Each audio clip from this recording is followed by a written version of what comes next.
Okay, hi, everybody, ladies and gentlemen, flat earthers, shills, debunkers, trolls, and agents. Welcome to another hangout with the crew from the Flat Earth Conspiracy. And I'm going to start off today with welcoming Lawrence and Ronnie, who are both joining me as usual. And I have something I have, uh-oh, hold on a second. Okay. So, a little feedback coming in from someplace else. Okay, so I'm going to get started by reading something. Okay, today's challenge is specific, as you notice by the title of the show. It is based on the simple fact that most YouTube channels calling themselves flat earthers are persisting in their promotion of a map and a model that have no proof and no basis in reality. This is a map and model based on research, if you want to call it that, by Samuel Burley Rowbotham in 1881. This map and model was created in a time before any of the technology we have today was invented. This circling sun and moon model over a circular map with an ice ring and a dome terrarium over the top are figments of the imagination and have been so sufficiently debunked as to be laughable. This map and model is absolutely and unequivocally holding back the flat earth truth. It is the cart dragging the horse behind it instead of the horse pulling the cart. If this map and model were even remotely realistic, someone, anyone, could have convinced everyone that it is the truth, and somewhere in the last 135 years, someone would have proved it. All of the technology and inventions that have occurred in the last 135 years have been unable to prove it. Quite to the contrary, in that same amount of time, the globe lie has grown stronger and many more layers of deceit have been added to it. I'm muting your mic, Lawrence, because you're making noise. Oh, where am I? Okay, been added to it. In other words, the lies have grown stronger in spite of the appearance of Rowbotham and his vivid imagination. And I'm going to show you the share screen. I'm going to show you the map that we're talking about. This is Rowbotham's version of the map. And I'm going to let that sit there while I'm talking. The challenge we present is clear. Anyone who presents and promotes this circular model is being challenged by those in this community who are willing to debate anyone and everyone who makes videos or blogs presenting this model as what is being called the flat earth model, because it is not representative of the observations and repeatable and testable hypotheses, nor is it a replacement for the globe. We will be challenged by the mainstream media and the mainstream science, and they will debunk it, just like many of us have. When this occurs, and we are expecting this as a result, the flat earth movement will become history, and we cannot afford to allow this to happen without a challenge. Is it any wonder that what began almost 2 years ago as a flat earth movement has nearly stalled and is being kept alive on the operating table? It's been on life support for over 6 months while the same group of people regurgitate the same disinformation, all the while selling books and monetizing YouTube channels, which has become the focus.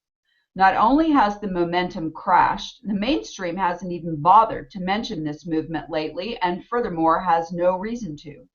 So we, as members of this community of truth-seeking individuals, are left with this challenge. Show us the proof, not your theories or speculations or opinions. Show up and prove how you can say that your model, based on circling everything, is true. We only want the truth. We will accept nothing less, and all the shill name calling is over. If you sincerely call yourself truth seekers, step up to the plate before a jury of your peers and prove your case. If you cannot, or if you choose to ignore this challenge, consider yourselves irrelevant, and the rest of us will cast you off as more concerned about your own ego, your own following, and your own direction than you are about finding the true Earth realm. We will consider you unconcerned about finding the truth about this realm we call Earth. On a side note, those of you who consider the flat Earth as entertainment and consider yourselves characters acting out a reality YouTube show, your following is made up not with serious researchers, but with those who simply feel the need and desire to be entertained and are not in search of truth. To those listening to this who just want to be entertained, this is not what we are about. That should be clear by now. Over the last year, we have shown you how and why the media will and can debunk this whole circling map and model. It is every bit as bad as the globe. Either we debunk you or you debunk us, and either way, we will come closer to the truth. And after all, isn't that why we're here? So, that being said, here we go. So Ronnie, I'd like for you to talk about the video that you made, I guess, last night and today as a part of this challenge as well. Yeah, I think what you wrote was really good. I Yeah, Ronnie, enjoyed it. you should play it. I think you should play it, mate. I don't think it'll an echo. Uh, I don't think it'll play properly. You just have to watch it on the regular Well, I YouTube can play channel. it from my end if you like. I've got it somewhere. The sound might not come through, but you could if you want. It's fine with Well, me. you carry on chatting and I'll see if I can find it. Yeah, Lori, I think you touched upon some very important parts in your opening. I agree with you wholeheartedly on all the topics. We can't go wrong, and if people like Eric DeBay or ODD or David Weiss or any of these guys that are profiting off of flat Earth, they should want to.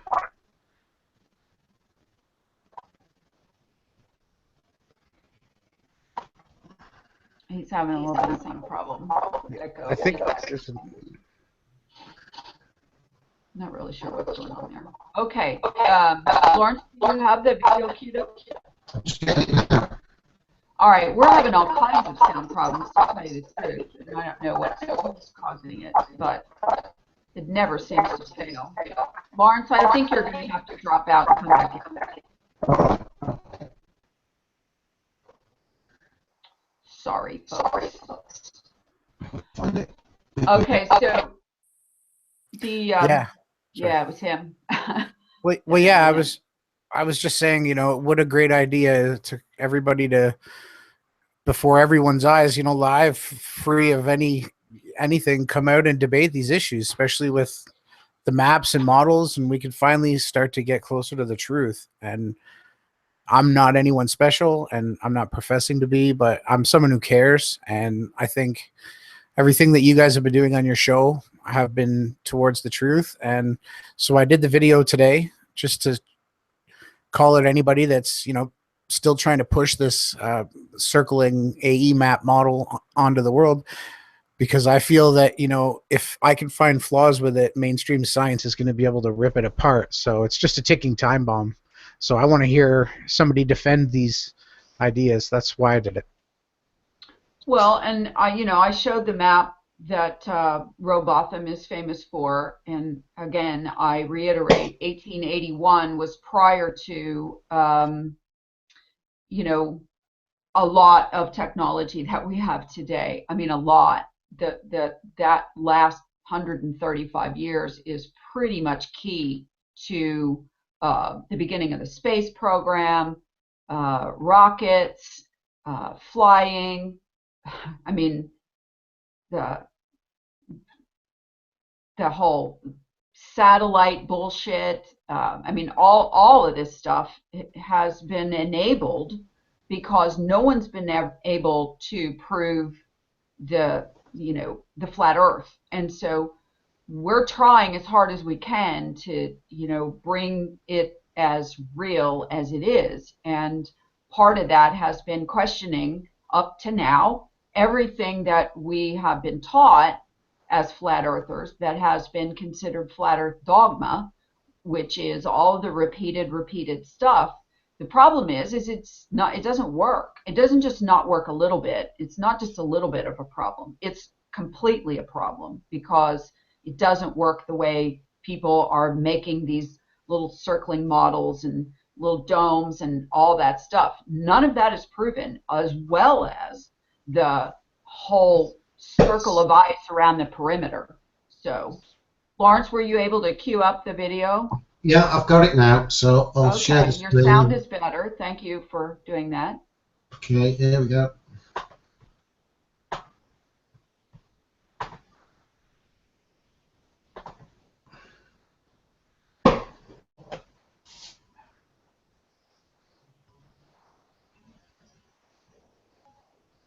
You're probably going to have to turn up your volume on it Okay. some, all the way up on it and up on you, your So own. what is it? You're pretty loud already. Why are you here? What is your story? And what are you looking for?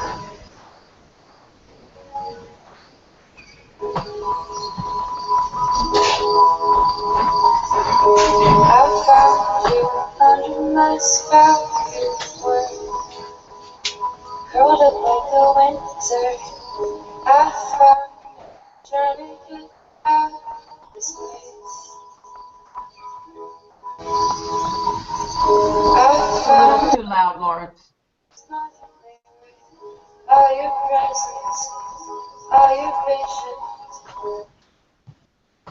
calling me out of I remember discovering this truth-seeking and investigating our reality. There was such a charisma, a challenge, surrounded by intelligent, honest people, searching for the same truth. Yet everyone brought their own individual gifts and challenges. It was so breathtaking to find people so dedicated to finding the truth, exposing the lies, and doing everything that they could just to be honest and to make a difference in this world. And now, it seems that there's people out there who just don't quite feel the same. And they've gone and turned the truth about this flat earth research into a money-making lie. And I, for one, have had enough of it, and I'm willing to stand up and speak the truth, put my reputation and channel on the line to defend what I believe is the truth. We do live on a flat earth, but the sun doesn't circle around us. So, we can figure things out. You know, it was never about who figured it out first or how or holding on to information. It was just about sharing what we found. Nobody cares about the truth. There's still people that call themselves truth seekers, spreading lies. You know, ODD TV has been repeatedly showed over and over again that Gleason's map is just impossible. Yeah, okay, well the surface area of the globe is 196.9 million miles, and you can check that out for yourself by going onto one of these calculators, and you just type in the radius and it does the math to work out what it is. So it's 196.9 million miles. But if you look at the Gleason map, yeah, to calculate the surface area of that, it's pi, 3.141592, times the radius squared. This is standard, you know, trigonometry type stuff. And that brings out the total surface area at 487 million square miles, which is like 2.5 times as big as the surface area of the globe. And this explains why there's some of the oceans in there. You know, everything is greatly inflated in terms of distances travelled in the, you know, the Sydney to Santiago flight.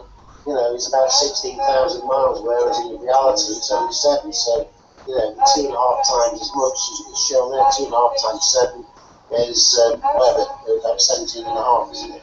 So the surface area of your globe is, nowhere near as big as the Mason map.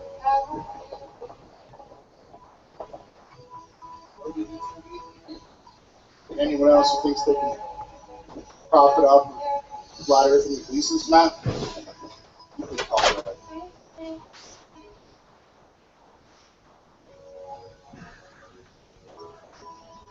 Overdose Denver, formerly known as ODD-TV, Eric Dubay.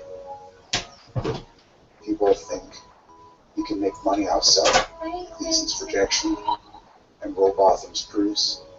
You should have no problem accepting a challenge. What's wrong, dude? You yell!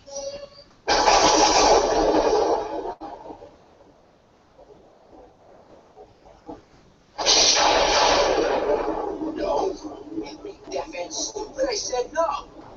What's wrong with fly? Chicken! ODD-TV, Eric Dubay.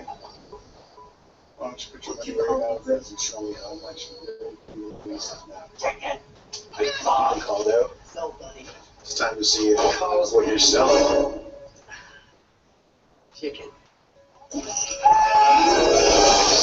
can make money off selling Gleason's projection and Rowbotham's proofs. You should have no problem accepting a challenge to debate me live on the Flat Earth Conspiracy. What truth are you willing to fight for? How much money are you willing to pay for? Why? The Earth is flat. The map you're selling is a lie. So it's simple. We meet, we debate, and we let the people decide all of it who's eliminates truth the time are measured and who by spins webs of lies. or things in nature, like years, amount of time takes to grow out the time, a month is a moon cycle, a day is another cycle of evolution. But the week, this one doesn't happen anywhere in nature. It sure happens in the Bible. It even happens in the first recorded Sumerian text. Let's see how much you stand behind the truth that you try to sell. So please, download this video, re-upload it, and share the link with ODD-TV and Eric Dubay. I'll be waiting for the response.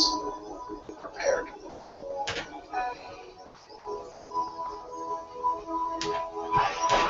Sometimes, plants that truly flourish, you have to pull out some weeds. Pulling out some weeds. I feel Nice job. embarrassed. It's like No, presenting. it's totally a nice job. Thank you. That was a great video, mate. Yeah. I'm sure. Obviously it loses a lot in being played through Lawrence's speakers while he's crashing and knocking pans around in the background and so on and so forth. But it's okay. Yeah, and I think if you choose the little gear wheel and you select your sound options, I think there's a music option, but I don't want to get too carried away with that for another time. But I really like. We'll put this video in the I think I already didn't I, in the description. I think I put it in there already. Yeah, I put a few links here from the other video as well. Okay. And what I was going to say was that, I was getting a lot of that feeling from our conversation, me and you, Lori, and with Lawrence. The only reason why I could say I'm prepared is because this guy's a machine. That graphic that I used. The section where Lawrence was talking about the square miles of the face of the Gleason map, it's almost an explosion, like a nuke just went off on the Gleason's map. How do you recompense that? Is there a way to reconcile the damage? Yeah. Well, this is not new. We've been destroying that map and that model for nearly a year now, and every time I turn around when I'm on some other flat earth group or someone comes in our group from another one and post some circle doodah dome covered thing, and little sun and moon are running around in a circle, and of course I have to say something. And when I do, say, I don't know if you know this or not, that has completely been debunked, and the sun and the moon don't go that way, and no dome has been proven, and there certainly isn't any ice ring all the way around a circle world. And of course, the first thing out of their mouth is, who debunked it? And I can go on record as saying we're not the only ones who have ripped this map and model apart. There's plenty of other people who have also done it. We have just simply focused on step by step disassembling the this Robotham mythology. And again, I reiterate, just like I said in my opening statement, if this were true and this resonated with people on the level that it should have, if it were truth, because truth does resonate, this conversation wouldn't be going on right now. The globe would have been history, and the space program would have been completely, annihilated. And along with a whole lot of other lies that are built on top, piled on top. I used the analogy earlier with Ronnie. It's like there's this little football, and both teams are piled on top of it in a tackle, and we need to pull all of that back away and get back to the truth of the flat Earth and how it actually does work. So Lawrence, it sounds like you're feeding back again. By next week, please get some damn headphones. That's all I'm going to say about it. That's why in the title I put hashtag FE reset, flat Earth reset, because that's, we need to start with the facts that we can actually observe, right, and prove. It's not what you say, it's what you can prove. Right. Well, and that it should be that way with every topic that we investigate. I mean, we have been pretty hyper focused on maps and models and stuff like that for a long time. And one of the, not everybody likes Lawrence's map as it's become known, or the diamond map, and that's okay. Lawrence just says that it most closely represents the data that we have versus the AE map or the Gleason map, which has continents skewed all over the place. So, there's always going to be people who say, okay, enough already. Get over this map thing. It doesn't matter. It's all about flat Earth and waking people up. How are you going to wake people up if you can't tell them the truth? Well, not only that, Lori, but I just wanted to quickly interject before Lawrence takes over, is that we're doing the same thing. Oh, well, there must be a dome because there's rainbows. It's the exact same thing. Yeah, the nice thunder. It's the exact same thing that the people did with the globe. They had to imagine that the stars were quintillion light years away, when in actual reality all they had to do was realize they were actually local. And that's the same thing I see. And if we're going to take this to more people, we can't have it so easily debunked. Well, yeah, because if we can debunk it and we can show you how and why, and we have, over hours and countless hours of investigation and open source dialoguing and a bunch of hangouts, if we can do it, and none of us are official scientists type people, then what do you think is going to happen when the mainstream media finally does decide to put the final nail in the coffin and show, because they have a lot more information than we do. That's quite obvious, or should be obvious by now. They can annihilate this map and model and put flat Earth to rest forever. I mean, it won't come back again another time. Yeah, and I'll tell you what, the interesting point here is these same people who probably won't come and debate with us because they know they can't win, these same people will go and debate with mainstream media when they know they're going to lose. Yeah, that's a great Well, point. yeah, I mean, those are going to be the ones that they're going to select to debate with. They're going to select those that have been supposedly supporting this false model. Well, and DJ They're going to come Murphy. on and they're going to say, "Oh, we got this, and we got this, and we got this," and then they're I mean, just boom, boom, boom, boom, and can you imagine? Sorry, Ollie. Imagine. So they get Bob Nodell on Oprah Winfrey show or something, and she has DeGrasse Tyson next to her, and she says, and DeGrasse Tyson says to Bob, Bob, you're a pretty technical guy, aren't you? You're good at math and geometry and electronics and all that sort of stuff. It seems you're not very good at math. You know, what is the circumference of this model that you presented for me today? 487 million square miles. There's a bit of a problem there, Bob, isn't there? Did you not do your math before you came on the program? Yeah. Anyone could take a boat and see that there's not that much land. That's what they're going to say. And then they're going to say, well, how do equatorial sundials work there, Bob? If the sun's circling, a 6-year-old can look at a shadow on the ground and determine a straight line from a circle. You know, this isn't rocket science. We're talking sticks and shadows. Yeah. Or better yet, yes, Eric Dubay, what could you show us some kind of proof of this ice ring all the way around the perimeter of this circle that map that you show? Can you explain to us what the total perimeter of the ice ring is? And can you explain how the folks at McMurdo Station in Antarctica fly on over to the what was it, Amundsen Scott Station and back in a day? How does that work when it's, well, what is it, 25,000 miles apart, according to your map?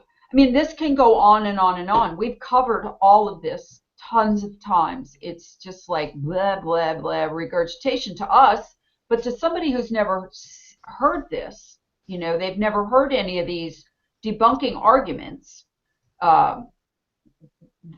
Initially, their cognitive dissonance is going to kick in, and they're going to go, wait a minute, are you flat earthers or not? Why are you tearing apart our model? Well, because if we don't, someone else will, and you know, are you okay with that? Yeah, and we've got globebusters who keep promising the map will be soon, and they've got more people working on it.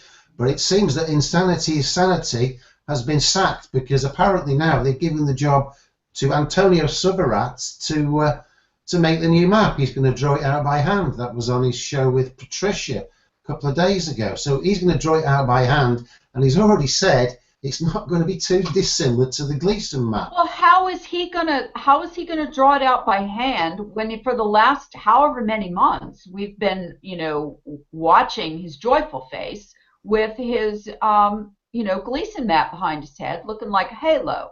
How are we going to give him any credibility when, you know, he's never stopped to say for a second, well, sorry, this map actually isn't the right map. It doesn't work. You know, we've just been using it for lack of a better map.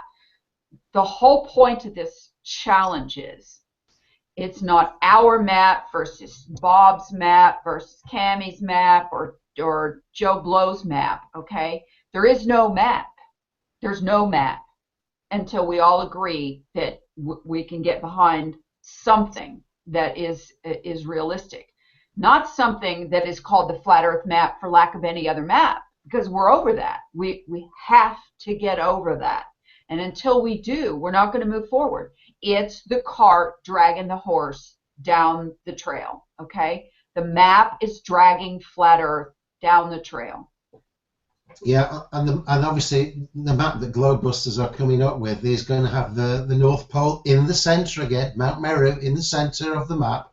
And the problem with that is that from the centre of the map to the ice wall, which they're retaining, one way it's 12,500 miles and it's 12,500 the other.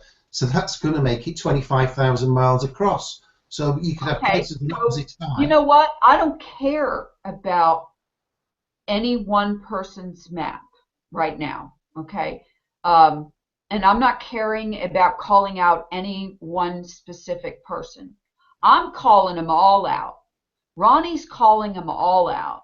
you are calling them all out. And what that means, by even the words, calling you out, come on this show or meet us on a friendly ground. I don't even care. And make your presentation for where your proofs are that this is to be defined as the flat Earth map or the flat Earth model. And you give us a chance to show you all of the problems with it and how it cannot be right. This AE/Gleason circle pizza pan, okay? And from that point on, somebody's going to have to concede. And I'm not going to be a part of any concession where I just go, okay, you win. There's more of you than there is of us. Okay? That's not how it's going to work anymore.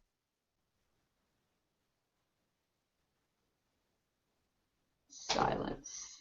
Oh, you froze, Laurie. The whole thing had frozen out. Oh, I froze? Yeah, I'm with you. Making a goofy face. Oh. I'm with you, Lori. I don't care if I'm wrong. I don't care if I'm wrong either. Laurie, are we scheduling the show for this challenge so that anybody can come on and defend the Gleason map? Anybody who wants to come on, you can contact me through messaging on Flat Earth Conspiracy Channel.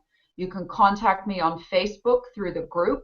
You can contact me on my own public page, Lori Frary, on Facebook.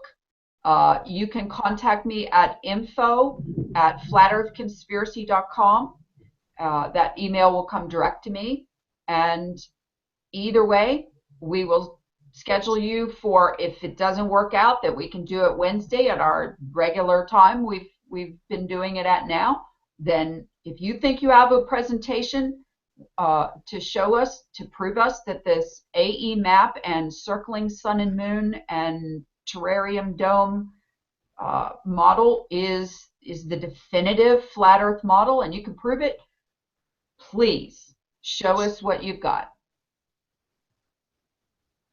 Yeah, I mean that about wraps it up, Laurie. For that now, we just got to wait for your camera's not on, Lawrence. Oh right, okay. Which I don't know that it makes any difference, except if you're going to make a presentation. Ronnie, do you have anything more to say on the subject of this challenge prior to? Yeah, totally. Prior to us moving on, I mean, do you have any? I know you called out in your video ODD Reality and Eric Dubay, who have seemed to kind of palled up together to regurgitate the same stuff we've been hearing for a couple of years now. Well, it's an open-ended challenge. I challenged a bunch of people in that video, but they're the main two that seem to be pushing the narrative very strongly and profiting off it quite well. You know, it's none of my business on what they make, but if it's lies, then I feel that as a person who's truth-seeking, I can't just let that go by. So I'd like to see anyone bring any proof that there's a circling sun, the speeds, the diameter, the size, the distance, how it works, everything, right down to the stars in the sky, because I believe that, you know, I can present working concepts that they can't, because I haven't been able to. Maybe I'm too stupid. That's why I really want a couple of the leading guys like Eric Dubay or ODD to come on and educate me and Lawrence and yourself, because we need their help.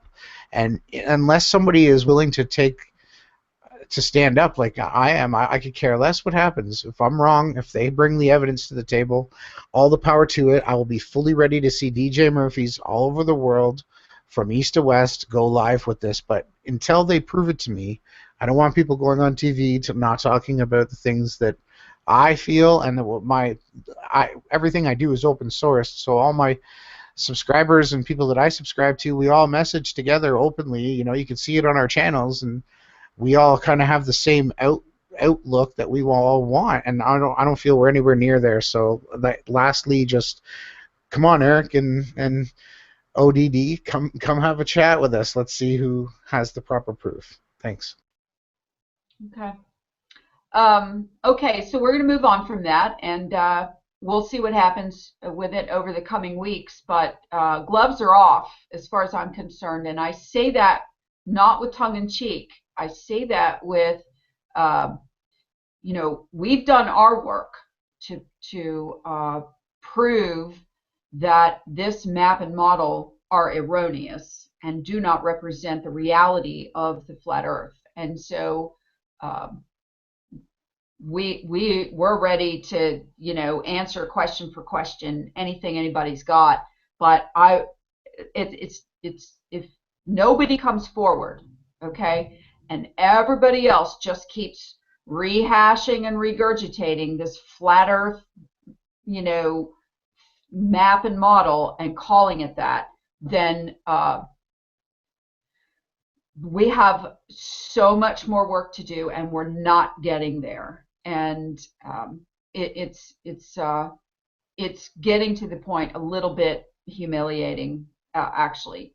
And then I do want to address one more issue that I did bring up in my opening statement, and that is about characters. Okay. I did watch a short clip of a video that Sasha Cullen made with, what is his name? Crow something. What is it, Ronnie? A scarecrow. The Scarecrow. Okay, Scarecrow. And, you know, they had her on to discuss the happenings with Patricia and Mark Sargent, and that perhaps there was more to the story than we were led on to believe, and who really cares, and so on and so forth. But there is a default when you have a YouTube channel and you start making videos. The default typically is going to be entertainment when you create a video, and you have to choose another topic to call yourself or to call your video. It can be anything from education to activism to politics. You know, there's quite a few things to choose from. And so if you truly are just doing it for entertainment, then please put entertainment in your title, as far as this is not serious talk and not to be taken seriously and not educational in any way. It's just chit chat and a friendly hangout. And because Sasha said something that I thought was pretty compelling, actually, and she said that she plays a character. Orphan Red is her character, and not to be confused with Sasha Cullen, the person. And when she makes videos, she makes her videos as Orphan Red, the character. And however she acts, she's acting like a character. So that is considered entertainment as far as I'm concerned. You cannot have a character and be doing educational if you are not being honest with people and just being yourself, okay? And I'm pretty adamant about that. I and Lawrence and a lot of us have come on YouTube with our real faces, our real voices, our real heartfelt conversations, and taking it on the chin for everybody knowing who we are, who our names are. They can look us up on the internet. They can look us up on Facebook or any place, LinkedIn, anywhere, and learn a whole lot about us. Okay, and we have been completely open, honest, and unafraid to show our faces. We don't have masks on, we don't have hoods on, we don't have any of those things, and we don't go by a stage name. So from now on, let it be known, and I'm going to be the one to say it, if you are considering yourself entertainment, then you are not to be taken seriously as a truth seeker, truth teller. And, you know, people who follow you should understand that what you are putting out there is under the guise of a characterization. Okay? And if I take heat for saying that, so be it. But you can't have it both ways. Not in the truth world. So Lawrence has a presentation now that he'd like to talk about, and hopefully we will not get contentious. I kind of know where he's going, And as much as I adore Lawrence's presentations, if I have something that I disagree with, or if Ronnie has something we disagree with, we're going to say so, and he's completely prepared for that. And actually, he kind of digs it. Arguing with Lawrence is like wrestling a pig in the mud. After a while, you realize the pig really likes it. So, having said that, I don't want to set it up for an argument, but Lawrence wants to continue the conversation about the no forests on flat Earth video.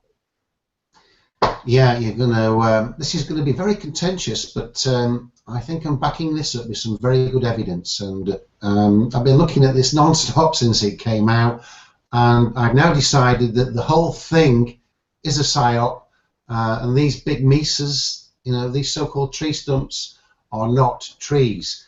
And I'm now going to show you why I think that. So first of all, I'm going to share the screen again. Okay. And the first picture I'm going to show you is not that.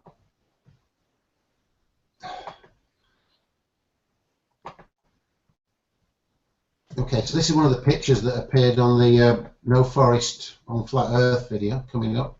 Okay, so with that one there, let me move it over this way a bit more.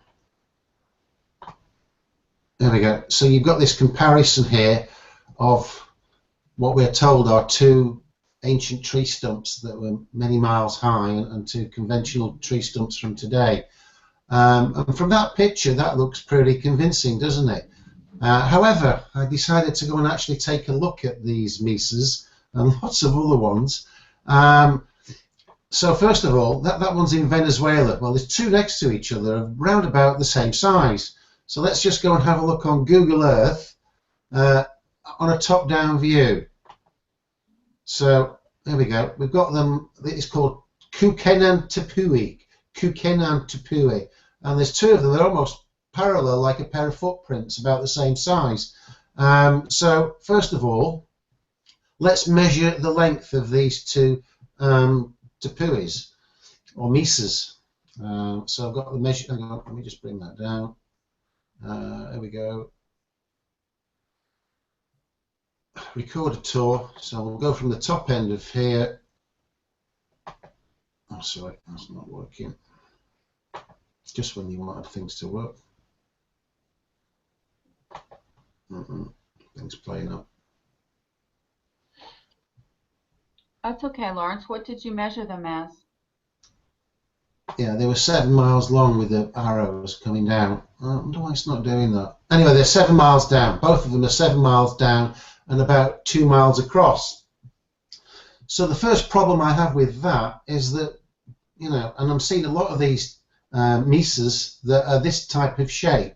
You know, they're a lot longer. They're about 3.5 times as long as they're wide. They're 2 miles across and 7 miles long.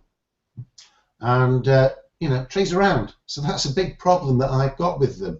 The other point to note here is that these two mesas are 7 miles long and they're about 4 miles apart, which in the scheme of things, they are very, very close. Now, if you watch the No Forest documentary, the guy was saying that on average, trees are 20 times as high, yeah, as they are, you know, as the diameter of the tree. So 20 times 7, these are actually nearly 8 miles long. 20 times 8 is 160 miles. So let's assume that these trees were growing 160 miles. Let's take a look at the temperature ranges that they will be subject to. Obviously, that's the temperatures of today, and they may have changed in the past, but, you know, I'm still assuming that we said that we had the same very hot sun, you know, when these trees were actually growing, if indeed they were trees. So let me bring the temperature ranges up. So this is the layers of the Earth's atmosphere. On the left-hand side, on this graph, you've got the kilometers, and on the base, you've got the temperature. So you can see initially, you know, the temperatures are okay, but as you get progressively higher, they get colder and colder and colder. When you get to like 80 kilometers, it's getting on for minus 100 degrees Celsius.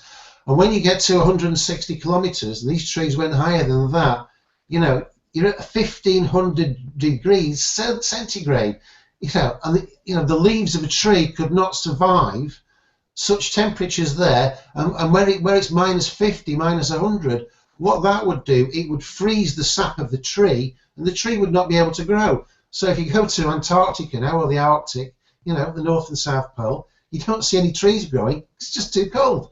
So for that reason alone, it's completely untenable.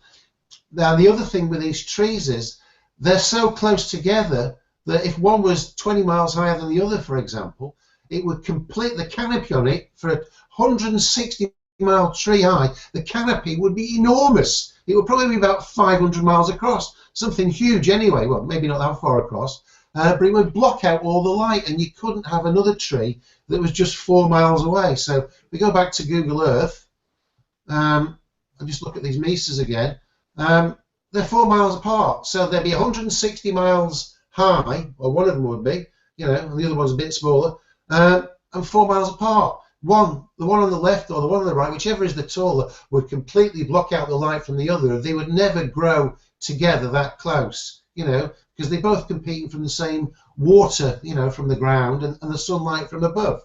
So that in itself is enough for me to say, you know, this is untenable. So I invite your comments on that before I go any further with it. All right, well, I have one comment. Let me put my camera back on.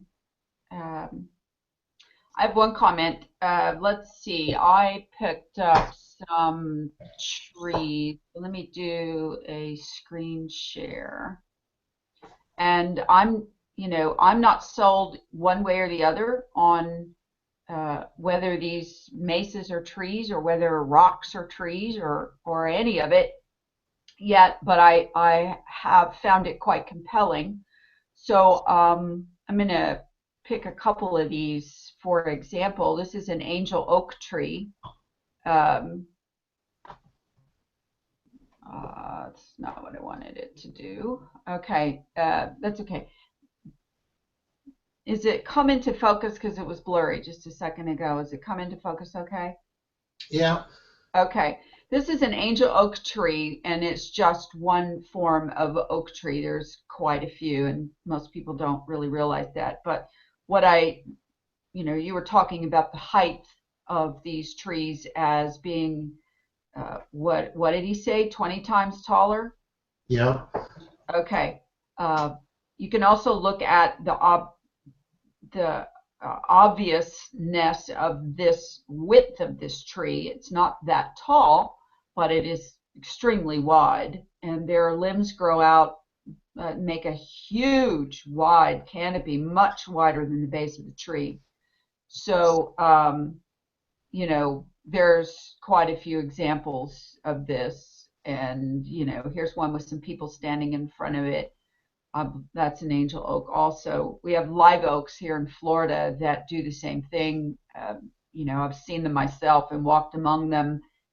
It's quite remarkable that just one base of this stump is, maybe 20 feet around, 18 feet around, and yet the canopy itself can stretch for more than a block. So that's just one thing to look about, height versus width. Lawrence. Yeah, all right. Well, I mean, I take your point there, but even if the Okay, trees... here's one more. Here, am I still sharing? Do you see this split tree here? Yeah. Okay, this is a split trunk tree, and I've seen these quite a few times in, when I was growing up on acreage in southern Illinois. It's not unusual for multiple trees to grow out of one tree. So 4 miles apart at that size is not unfathomable. So, Yeah. All right. Well, if it wasn't 20 times, let's say it was only 10 times, then it would still be 70 miles high. And at 70 miles high, the temperature is minus 100 Celsius. Let me ask you, Laurie, and you, Ronnie, do you think that minus 100 Celsius would freeze the sap of a tree? A normal tree these days, carbon-based tree or whatever we are calling our trees now, yes, I would say that it would freeze.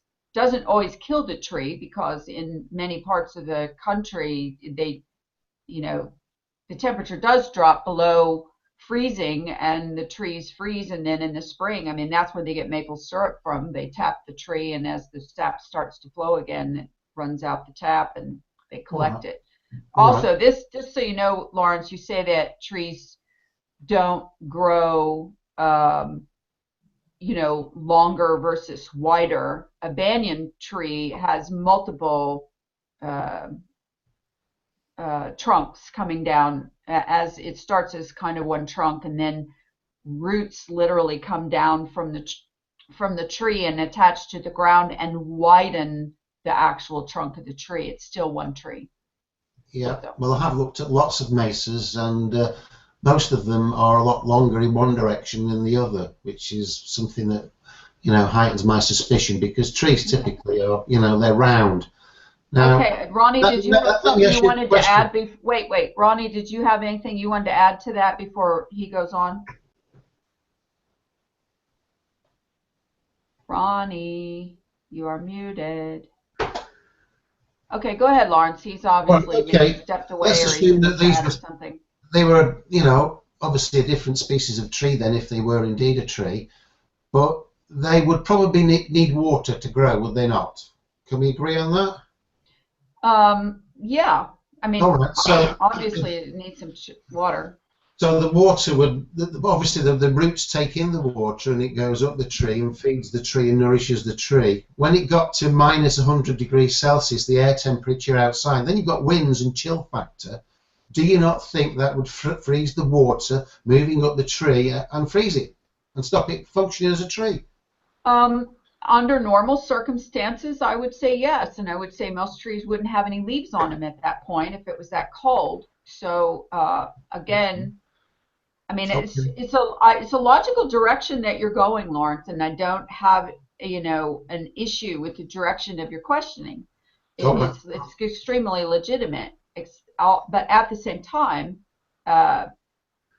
during the time that these trees would have lived, we don't know what the atmosphere was like. We don't know how high the atmosphere was. We don't know the water content or the wind or any of those things. But I mean, they're all good questions. There's no doubt about that. Yeah. Ronnie, you're back. Did you have something you wanted to add before Lawrence continued on? Yeah, well, it's a valid point. The tree line is something that we can observe, and there's lots of data for it.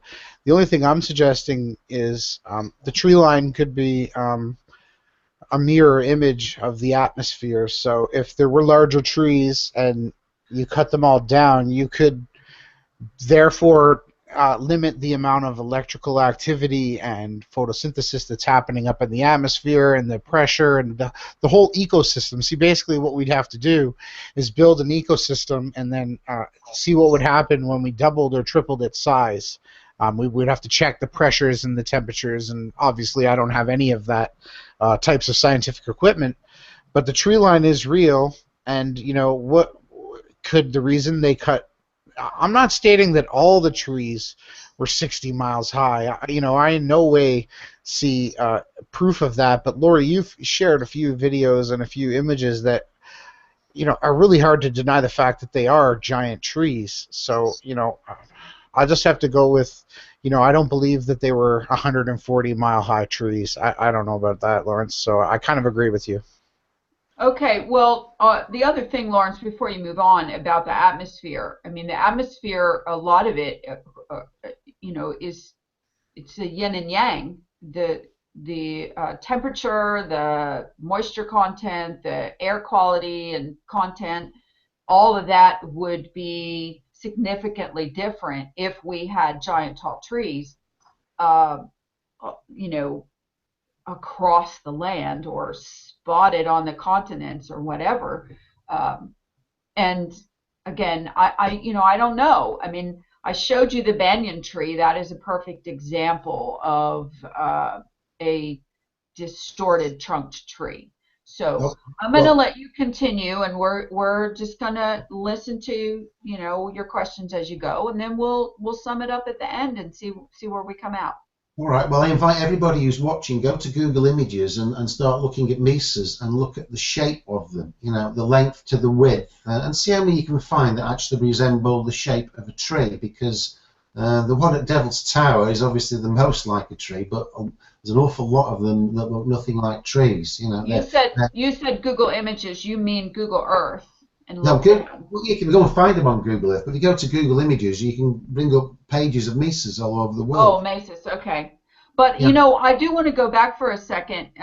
One of the things that is a little alarming, actually, is you can direct the thinking of someone by visual perception, and for the video maker to use that angle of those mesas, if those are the same ones in Venezuela that you Google Earthed, if just said Venezuela on the picture, but I don't know how many mesas there are there, if they're just a few or you found them, or if those were different ones. But to get that angle to make it look, they looked pretty round, kind of like Devil's Tower does, versus when you show the, what do you call it, bird's eye view looking down, they don't look like that at all. So the angle of the capture was pretty misleading, I think. Indeed. Let me just bring this up. Okay.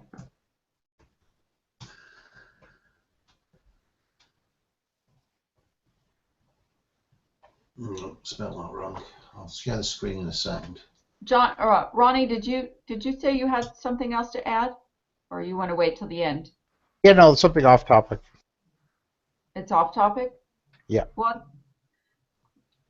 It's the Flat Earth Conspiracy Channel. We don't have topics. Well, this I guess I can quickly show it. This was a video that you shared. Oh yeah, that's a cool one. I love that. Let me present you. That is what's the name of that place? The Kalasi? I don't know if I'm Okay. pronouncing it right.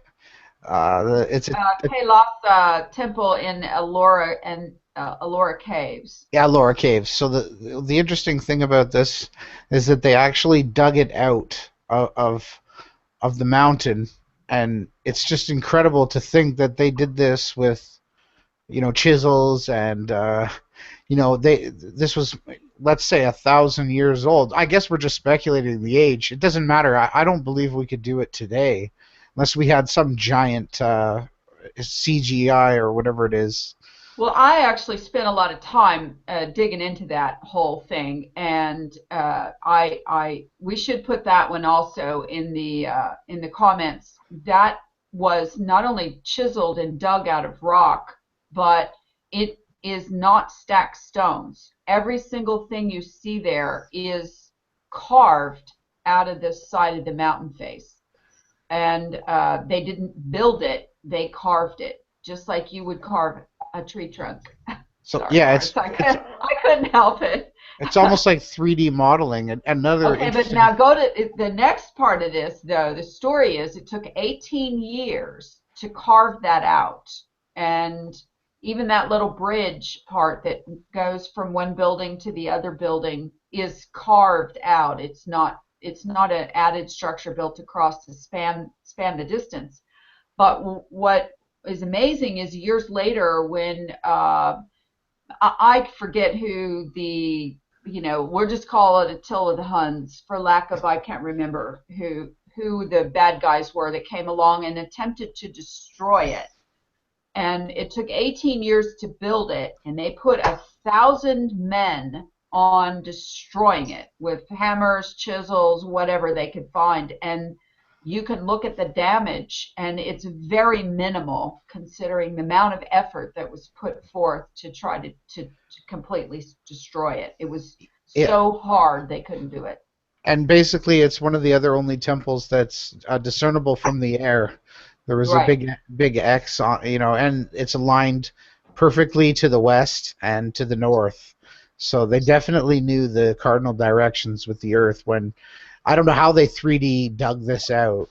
I really don't. As a builder, it baffles me. Anyway, Well, yeah, I'm not letting you off this trees thing yet. Let's assume, Okay, I'm done. for argument's sake, that we're that the saying it's tree. possibly a tree, Lawrence. Okay, so go ahead. Let's assume, we've been told by this guy from Russia that we've got 100-mile high trees. Let's say you just had some trees that were 10 miles high, and at that Okay. height, it's probably about -60, -70 degrees. Yeah, trees aren't. Do you agree that under present conditions, trees cannot survive in that temperature? In If they fact, were any that tree. high, if they were that high and the temperature was that cold, yes, Yeah. In I fact, agree. and is it not likely that the trees in the past would have used water as, they would have needed water, like all form of life needs Okay. water? All right. Well, just because I can and I'm going to, um, since so many people are biblical flat earthers, I'm just going to throw this out there that in the Bible, in Genesis, it says that it never rained from the sky prior to the flood, that water seeped up out of the earth and fed all of the flora and fauna of the earth, and Good. So And gurgled two, down from below. So and two, and two and as well. do. So Uh, it would have been water fed from below and from the leaves from the dew. well, what temperature does water freeze? 32 degrees. But All right. what temperature would it be when the sun is directly above? Does it not vary, Lawrence, in the sky? No. If the trees were 140 miles high, it's 1,500 Wow. degrees. Let's just say that there's absolutely no proof that these trees were 140 miles high. But Ronnie, that's where they would have to be that high if they were 20 times the base. If these Well, meters, shrubs. Okay. Shrubs. Okay, hold on. According to the video maker, he speculated that the trees were 20 times the base. He could be full of it. well, today That's trees what are you're basing, if that's what you're basing everything on, height times width times volume and blah blah, then if he's wrong on that one simple fact, then it blows the whole thing apart. No, that doesn't blow it apart. It just would make the trees look less tall. But the trees are going to be at least 10 times as high as the diameter of the tree. That would put them at 70 miles high. Those two mesas that All I right, showed you. let me ask you this. Okay, since you're the mathematician and you've done the research, what is the ratio of trunk size, girth, to height of the giant sequoias? I've no idea, but it probably is about 20 times, something like that. I don't know. I mean, those things are tall, okay? But I think it's probably a pretty close comparison to, and I think that's probably where he got that figure, was because he does make quite a few references to the sequoias. All right. Well, you have to concede that if you've got a tree trunk, what's left of a tree trunk, that was 7 miles in diameter, it's got to be, it's got to be at least 50 miles high, hasn't it? Okay, I will concede that, only if and only because I'm going to have you concede that are all mesas tree trunks. Well, this is what he's telling us, that all these perfectly flat mountain tops. Well, I don't know that he was saying that. I think he was saying that this and this and this appear to be tree trunks. Okay, and he was specifically calling out Giant's Causeway, I believe, and Devil's Tower. Yeah, as two of them, because they had those cellular basalt blah blah. Yeah, but he also presented the ones I've showed you, the ones in Venezuela. They're the only ones in Venezuela. They're the two mesas in Venezuela. It's the same one.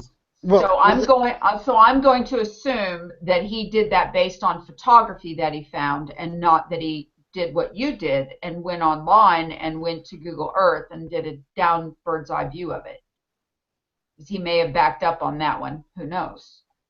Yeah, let me show you. I mean, let me go so far as to say, at this point, okay, I was intrigued, as well as the next person, by his video and by the concept of the trees.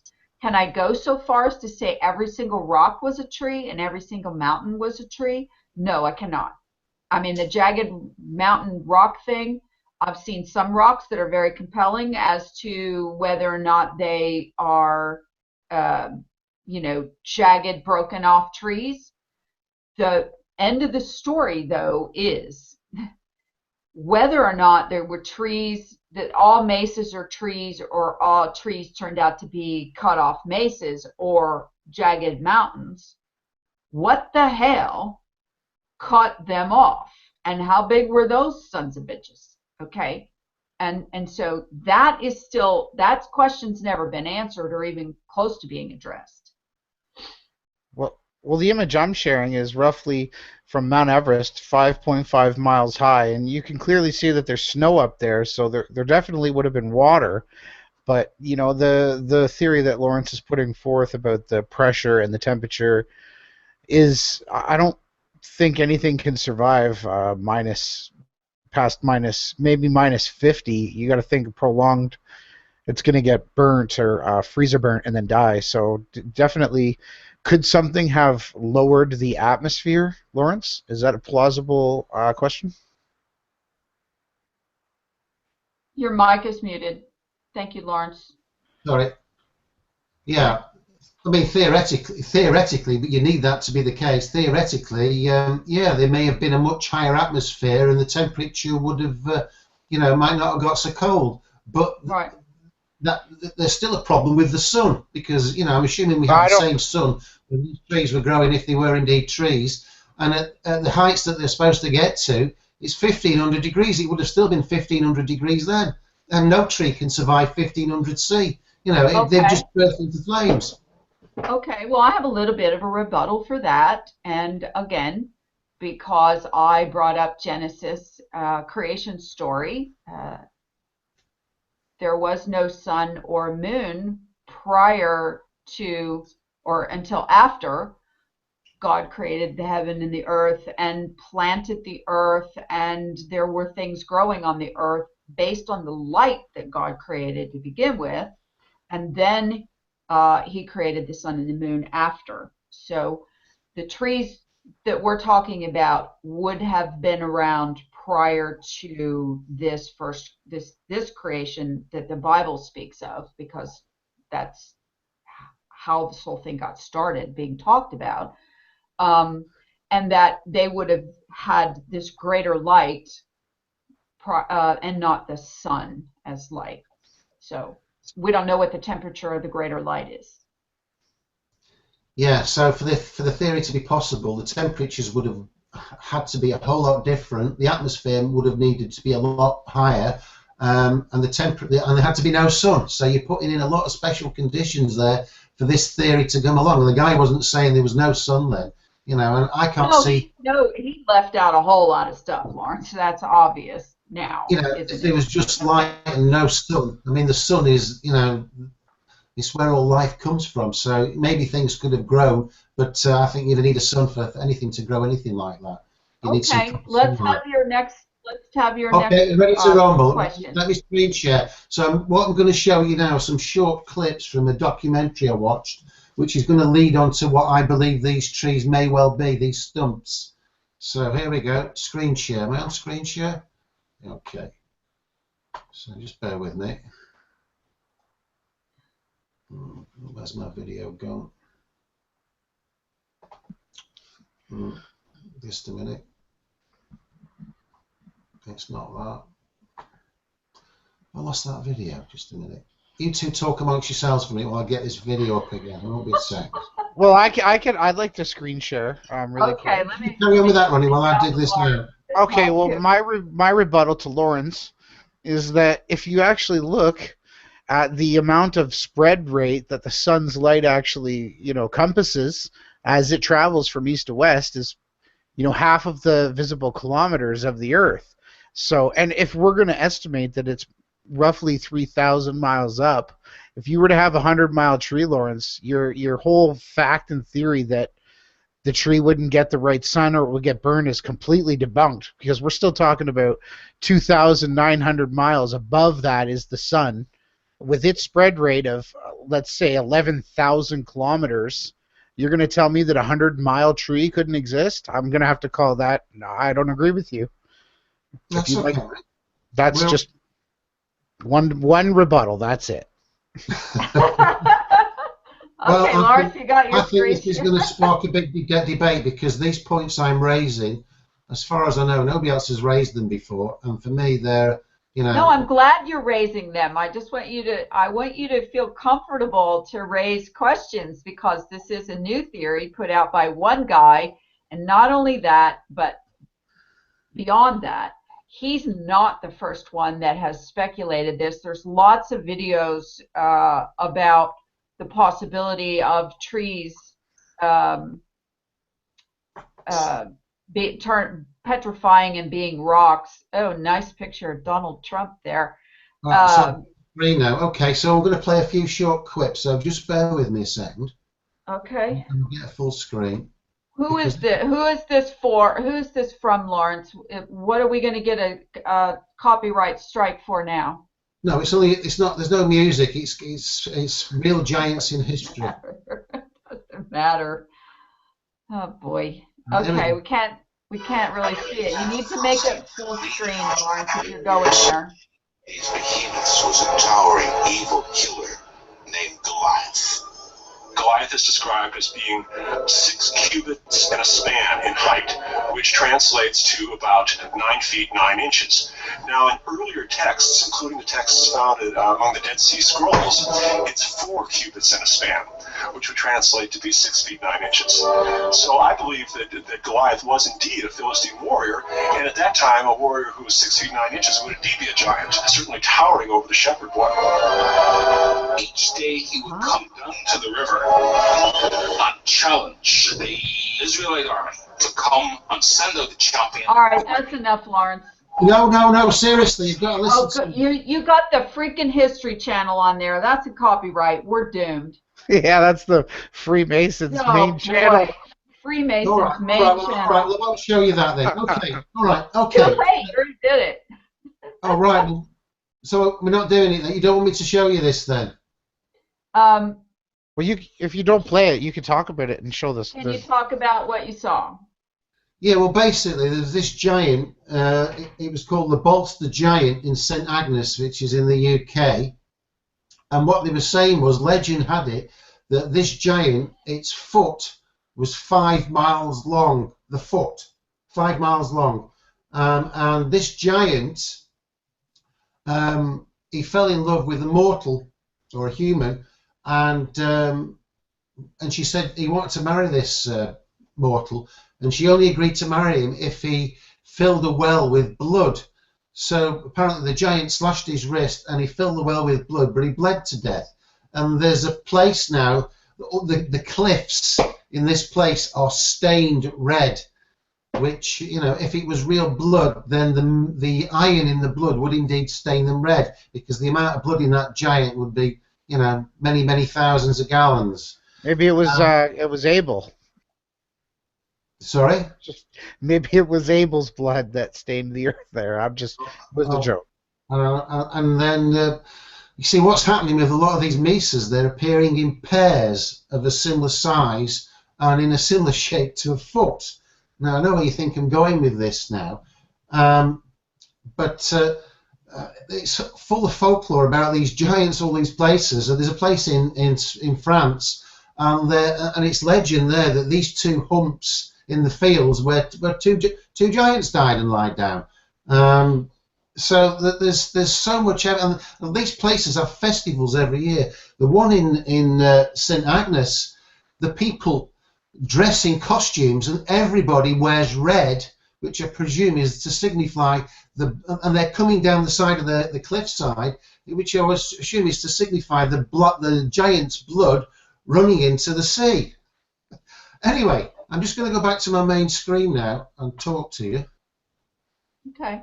Let me just get the thingy back, because you're going to find this fascinating now. Right. So we're back now. Can you see me, Laurie, there? Because I've got something to show you. Yeah, okay. I see you. Okay, so what I have here is Himalayan rock salt. Yeah? Mm-hmm. Himalayan rock salt. it contains, and I've known this for years, I haven't tested the salt myself, but obviously not, but tests have been done on it, and you can check this for yourself online. It contains 84 minerals and trace elements, the same as found in human blood, and in the identical proportions that are in human blood. And I've always said in the past, this salt was made by God for us because it's perfect for our blood chemistry. It's absolutely perfect. And I went and did some checks today just to look at iron. So let me bring up another screen share. I have to get my screen back just a minute. Screen share, here we go. Dirty. There we go. He does it every time.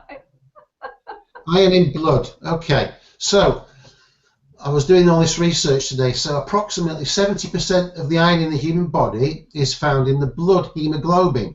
You know, that's why when people get anemia, it's because they've not got enough iron in their blood. On average, so it could be higher, it could be lower, but in a 70 kilogram person, there are 4.2 grams of iron. So of this, 2.94% would be in the blood. When you convert kilograms to grams, we have a ratio of 2.9 to 70,000, which works out at 42 parts per million. So they went and checked out the the mineral percentages on Himalayan salt, and if you look at iron on the table, it's 4.2 grams, yeah, which is exactly the same, 42 parts per million. Okay. Identical, 4.2 grams, 4.2 grams. So you're saying we're living on the blood of giants. Now this salt, the reason it's pink, yeah, and you can go and check it for yourself. Let me shut this down again. The reason this salt is pink is because, hang on, blood. The reason it's pink is because of the iron, ferrous oxide, yeah? That's the reason it's pink. Mm-hmm. Now, so then I decided to do some more research.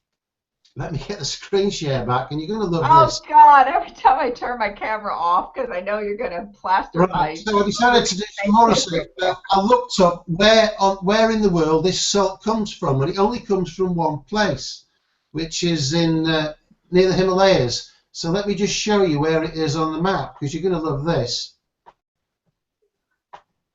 Actually, wait a minute, Lawrence. The only place anywhere salt comes from is on the Himalayan? No, the only place in the world that pink salt comes from is pink salt. Okay, making sure. Yeah, right. And this is the map. Yeah, now what does that look like to you? Blood. Blood. Yeah, the blood. That's where all the Himalayan salt mines are. And you look at the map and it's blood red. Yeah? Okay. Yeah, well, you know what? I'm sorry. Now I got to go here just for a second, Lawrence. All right? Yeah. If there was a giant big enough to bleed that much blood into the land, that was one big giant. Okay. Well, how did he keep his head warm if he was so tall and it's cold up there? And how was he able to breathe, with the thin air of the height that this guy must have been? Yeah, I'm just pulling it back on you, what you used earlier. The giant would be 4,500 feet tall. Now let me just get back on here so I can see where I am. How tall were the giants in Enoch, Ronnie? There's two versions, and it depends whether you use the different interpretations of the Bible. But one puts them not far short of a mile high. Now I've worked out that this giant. Let me share another screen on my giants table now because I've redone it. Hang on. How much these giants would weigh, and you're going to be amazed at these figures here. Giant weights. Okay, so there's two interpretations in Enoch. So we've got the giants going over from left to right. At the 3,000 ells, which is in one version of Enoch, the giant would weigh 37 million tons. 37 million tons. And you probably think, well, that's rather a lot, but it's not, because when you want to work out the volume of something, as things get bigger, the volume becomes exponential. So if I said to you, Ronnie or Laurie, yeah, I'm going to give you an inch square piece of wood, yeah. Now I want you to make that 1 inch square of wood 10 times bigger in every direction. How much does the volume go up? From 1 inch to 10 inch, how much does the volume go up? I don't know, but could you stop screen sharing? Yeah. How much does the volume go up? 100 times. No. Hit on us. I don't know. Give it to us, Lawrence. Well, if you've got an empty cube, 10 by 10, where you could actually put things in, you would fit in 1,000 of those 1 inch cubes, because it's 10 times 10 times 10. 10 tens are 100, 100 tens are 1,000. So a man 10 times bigger would weigh 1,000 times as much. Well, these giants were 750 times bigger than us at 6 foot tall, which means it's 750 times 750 times 750. That works out, if you assume that, like, I'm 200 pounds, that scales it up to the 37 million tons, and that would cover a huge area. So Yeah. you've got salt. Okay. So now you're not into giant trees. You're thinking they're just normal tall trees and enormous giants. Well, they may have been bigger trees. And you're thinking the mesas are giant feet? What I want to show you next is that picture I sent you on Facebook of the tendons. Have you still got that? Can you bring that up on screen, Laurie? Who, me? In our messages. I sent you a picture of a tendon of a human. I'll find it. Just a minute. Maybe a little warning would have been good, but I'll let me see if I can find it. Okay, hold on. Giant tendons. I'll do the cross section of a human body with the hexagons. You have to go back in a bit.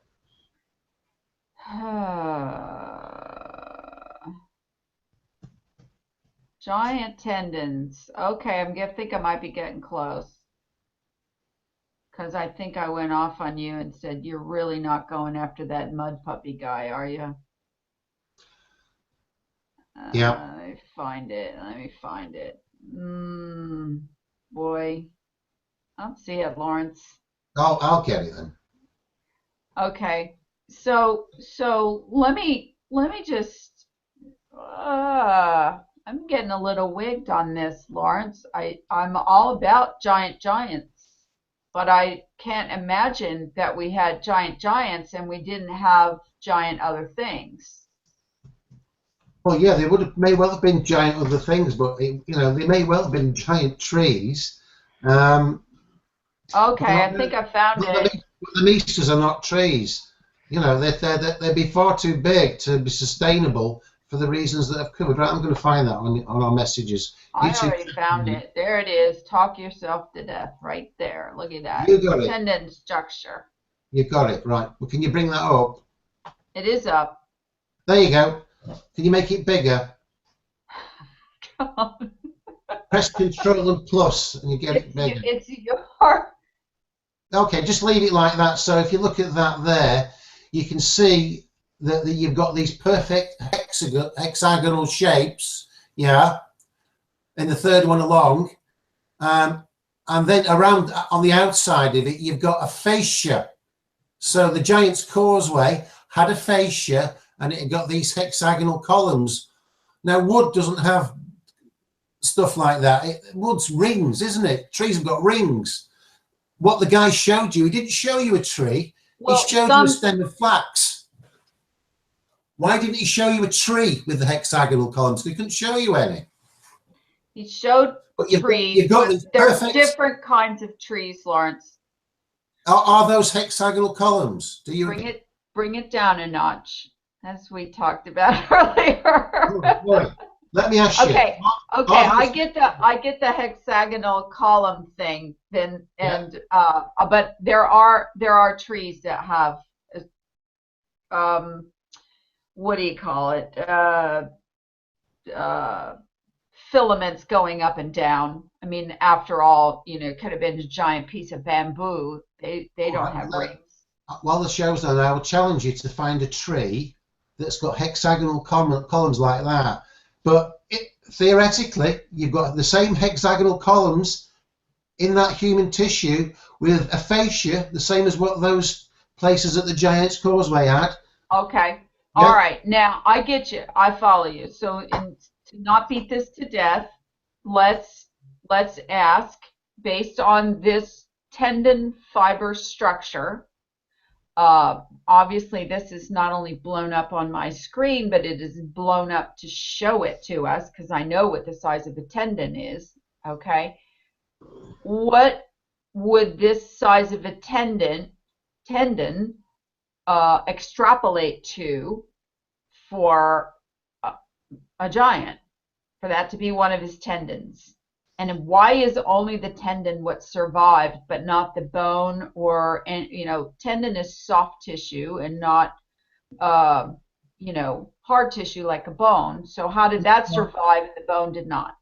First of all, bone is not, if you look at the structure of a bone, it's not solid bone. Most of it's the core of the bone. So that would be calcium. Now, what does calcium form into? What type of rocks goes into calcium? What type of rock goes into calcium? Yeah. Calcium. Sulfur. Rock. Yeah. Sulfur. Open access here. I think calcium is limestone, isn't it? It's one of the makeups of limestones, probably some of Calcium the carbonate, is it not? calcium carbonate. Yeah. Isn't that what they made? Isn't that part of what they make concrete out of? Yeah. So the giant's bones, if it were giants, it would be calcium carbonate and would form limestone. Okay. So that's answered that point. Okay, so those mountains are broken off giant leg bones? I think the mesas are giant's feet. Because I think God, apparently all these giants were raping and pillaging and eating everything, all the food, and eating humans and beasts and anything, and that was why God had to invoke the flood to see off these giants. And of course, some of them died standing upright in the water, and that's why you've got these mesas. Now, when you start looking at these mesas, you'll be surprised how many of them come in pairs, and they're the same size. Okay, so Devil's Tower, that was a one-legged giant? I don't know what Devil's Tower is. It might well be something else. Well, isn't that one of the things, Devil's Tower and Devil's Tower is another one. Giant's Causeway are both a hexagonal? Now, I have seen pictures of, who is it? Wake the Sheeple sent me a video where he was kind of pretty out of breath and pretty pissy. Hi, Wake the Sheeple. And he was showing, I think he lives in Hawaii, and he was showing his, what do you call it? Volcano lava in those hexagonal basalt things. He said he was just certain they were lava and they were hexagonal whatchahoosies. Ronnie, what do you share? What do you got while Lawrence is making tea? Yeah, these were pictures of stones that are comprised of high in calcium. You get fluorite, limestone, a whole bunch of different minerals and different types of rock, crystals, and it's pretty interesting the mixtures that you find. Morganite, hydrolated. You also got to wonder how the ocean gets its saltiness. Yeah. Great question that's been pondered over the years. And just the other quick things about the estimated size of the sun's spread, or I guess you would say, 40,000 kilometers at its widest. So it definitely could still facilitate anything well above what we perceive as a Kármán line. But yeah, I mean the Kármán line is supposed to be what, 62 miles? I don't want to quote the wrong number. I know how people are, I know, and I'm pretty sure that's what it is because I've looked it up a couple of times. I'm pretty sure it's 62 or 64 miles, something like that. But I believe the Earth itself is in some way alive, and what we're discovering are just parts of it. So the salt and how the comparisons between the human anatomy and the Earth's features, I think they're all echoing fractals and things that we observe in nature, right down to our observable size tissue and cells. So I don't think we can just right off the bat say that these are all trees and that these are all giants, because the Earth itself is a living free energy recycling cycle that it goes through. Just to add that in. Well, Lawrence, I think you bring up good points, and I'm sure you're not finished because you still had that level of intense voice that you were, driving home a point. So, but I'm with Ronnie here in that this has opened up all new speculation. It is not new though. There's been people from your mud fossil guy to your Behold Giants, I think it's called, or something like that. There's multiple. I've seen videos back to 2007 and 2009 that talk about, show chunks of rocks that are striated going this way that look exactly like a fallen tree or a cut down tree, either one, and one that has been chopped in sections, almost like you're cutting wood before you split it to put it in the fireplace. Well, the video that you shared, I can't seem to find it. It didn't. We'll get back to Lawrence. If you could find that, Lori. The Behold, I think it's. It was just it was pictures from a forest where they were showing, these aren't 100-mile high trees, mind you, but they are large compared to what we see. Okay, let me get out of that. Go ahead, Lawrence, and. Well, let me just take you back to the salt. I mean, okay. What are the chances? What are the chances of salt having the exact chemical balance of minerals and trace elements as our own blood? Well, we're made from the salt of the ground, Lawrence. No, you can look at the salt in the ocean, and it's different. You can look at Celtic salt, it's different. There's all sorts of different types of salt in the world, but only the pink salt mirrors our own blood chemistry.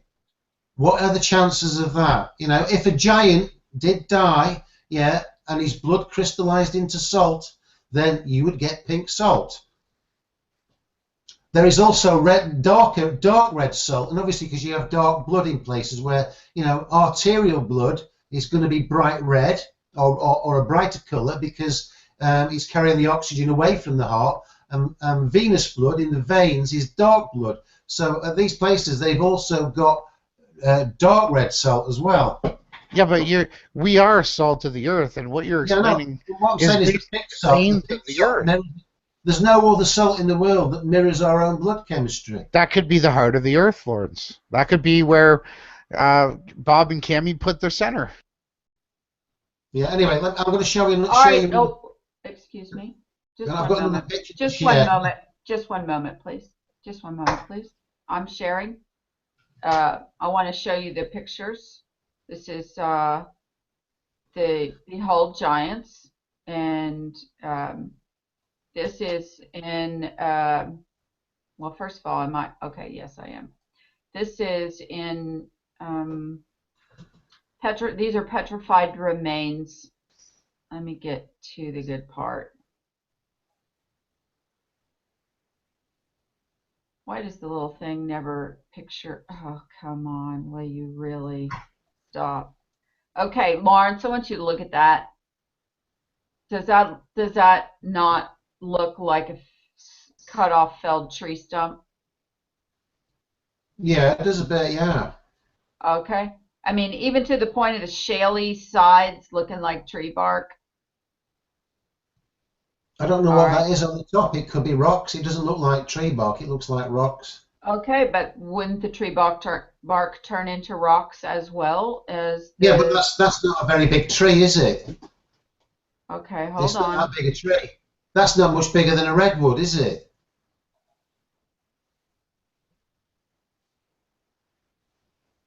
Yeah, but this is taken not where redwoods woods were, or that we know of anyway. There aren't any there now.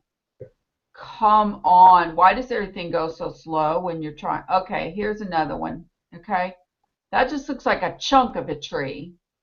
Yeah, All right. it does. Well, But that anyway, tree, my point is, they're saying the title of this is called Behold Giants, and it's on beholdgiants.com, which I don't even think is out there anymore, but I'll look in a second. And this was uploaded on November 13th, 2009. So the point is this not new information, not a new angle or theory anyway. How's that? yeah. I mean, the giants could, who knows how big the giants could be because you're having to look at different translations as that. But, they could be many miles high, these giants. We don't know, you know, because we're relying on different interpretations of the All right, Bible. let me ask you a question before we go any further. Okay, yeah, I know you got more, but the other theory or concept that David, the No Forest video maker, brought up was about the mining. Okay, does the mining also go out the window with the giant trees? The 20 times the thing of the tall. Well, Does the mining go out the window no, too, or do you kind of no. still are you into the mining thing? I still think mining is highly possible, yes. Okay. But what I have a big difficulty with, and I'm not buying into, is that you take a load of rocks and you pile it up somewhere, a load of waste rocks, and they turn into volcanoes that spew molten rock out. I just can't see how that could happen. And there's other people who mentioned the same. So I'm not buying into his volcanoes theory, because Okay, but you don't buy into the volcanoes theory that it's molten lava coming up from a molten core of the earth either, right? I think there may well be molten rock beneath the earth, but it's not from a load of waste that's been piled up because that just wouldn't happen. The waste would have had to been red hot already to have any chance of, spewing out Okay. rock. All right, so it's no possibility it was they had thermite or whatever then. I mean that molten whatever steel they called it that was in the basement of the Twin Towers for however long, weeks and weeks, smoldering down there and bloody red hot, lasted for an awful long time, and that was open to the air. So, Yeah. okay, let's move forward. Let's move forward. Go ahead. All right. Next picture. Okay. Oh, here we go again. So this is from the Mud Fossils program. Now the guy is saying in this rock here that is a vagina, and if you look at that, you've got the rib scar. Woman's vagina is. Sorry. What are you doing? Be Oh, quiet. Be what are quiet. you doing, Lawrence? What the hell? Look at the shape of that. It's in rock, but that looks very much like a vagina to me. Okay, so what are you And if saying? look You're at the saying top, that's a petrified rock human giant vagina? Do you yeah, know look, what the laughing stock that you... Okay, go ahead. I'm not... if you look at the way it curves up at the top, because I was looking at pictures of vaginas today to see whether it married Oh up. my God, Lawrence, no. You're not going here. You're not going here.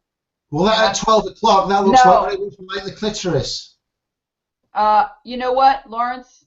We're done with that. Thank you. Oh, okay. Well, Go to another one, Lawrence. I'm not buying that one iota for 1 second, and that's actually pretty lowbrow even for this show.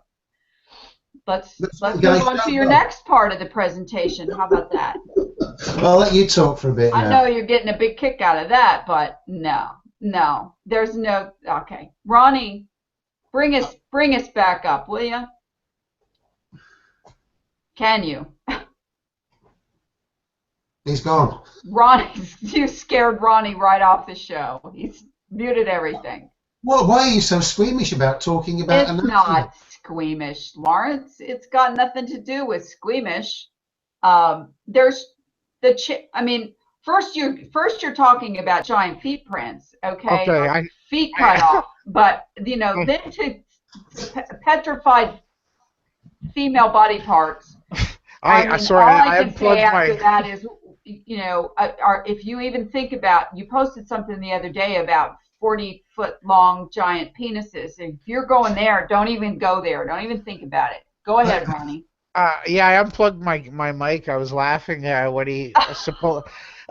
You guys, I guess you guys didn't hear my commentary. What I was trying to say is that, we can see clouds in the sky that form, pictures of Jesus, but it's not Jesus, Lawrence. If erosion washes away, we can't look at everything we see. Oh, that's a giant vagina. That's, the Earth's vagina.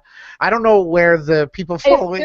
Okay, let me just say this. If there's a psyop happening here, that guy just punked a whole bunch of people with that picture, because I've seen that picture posted on his video, and that is one world-class giant pumpkin right there.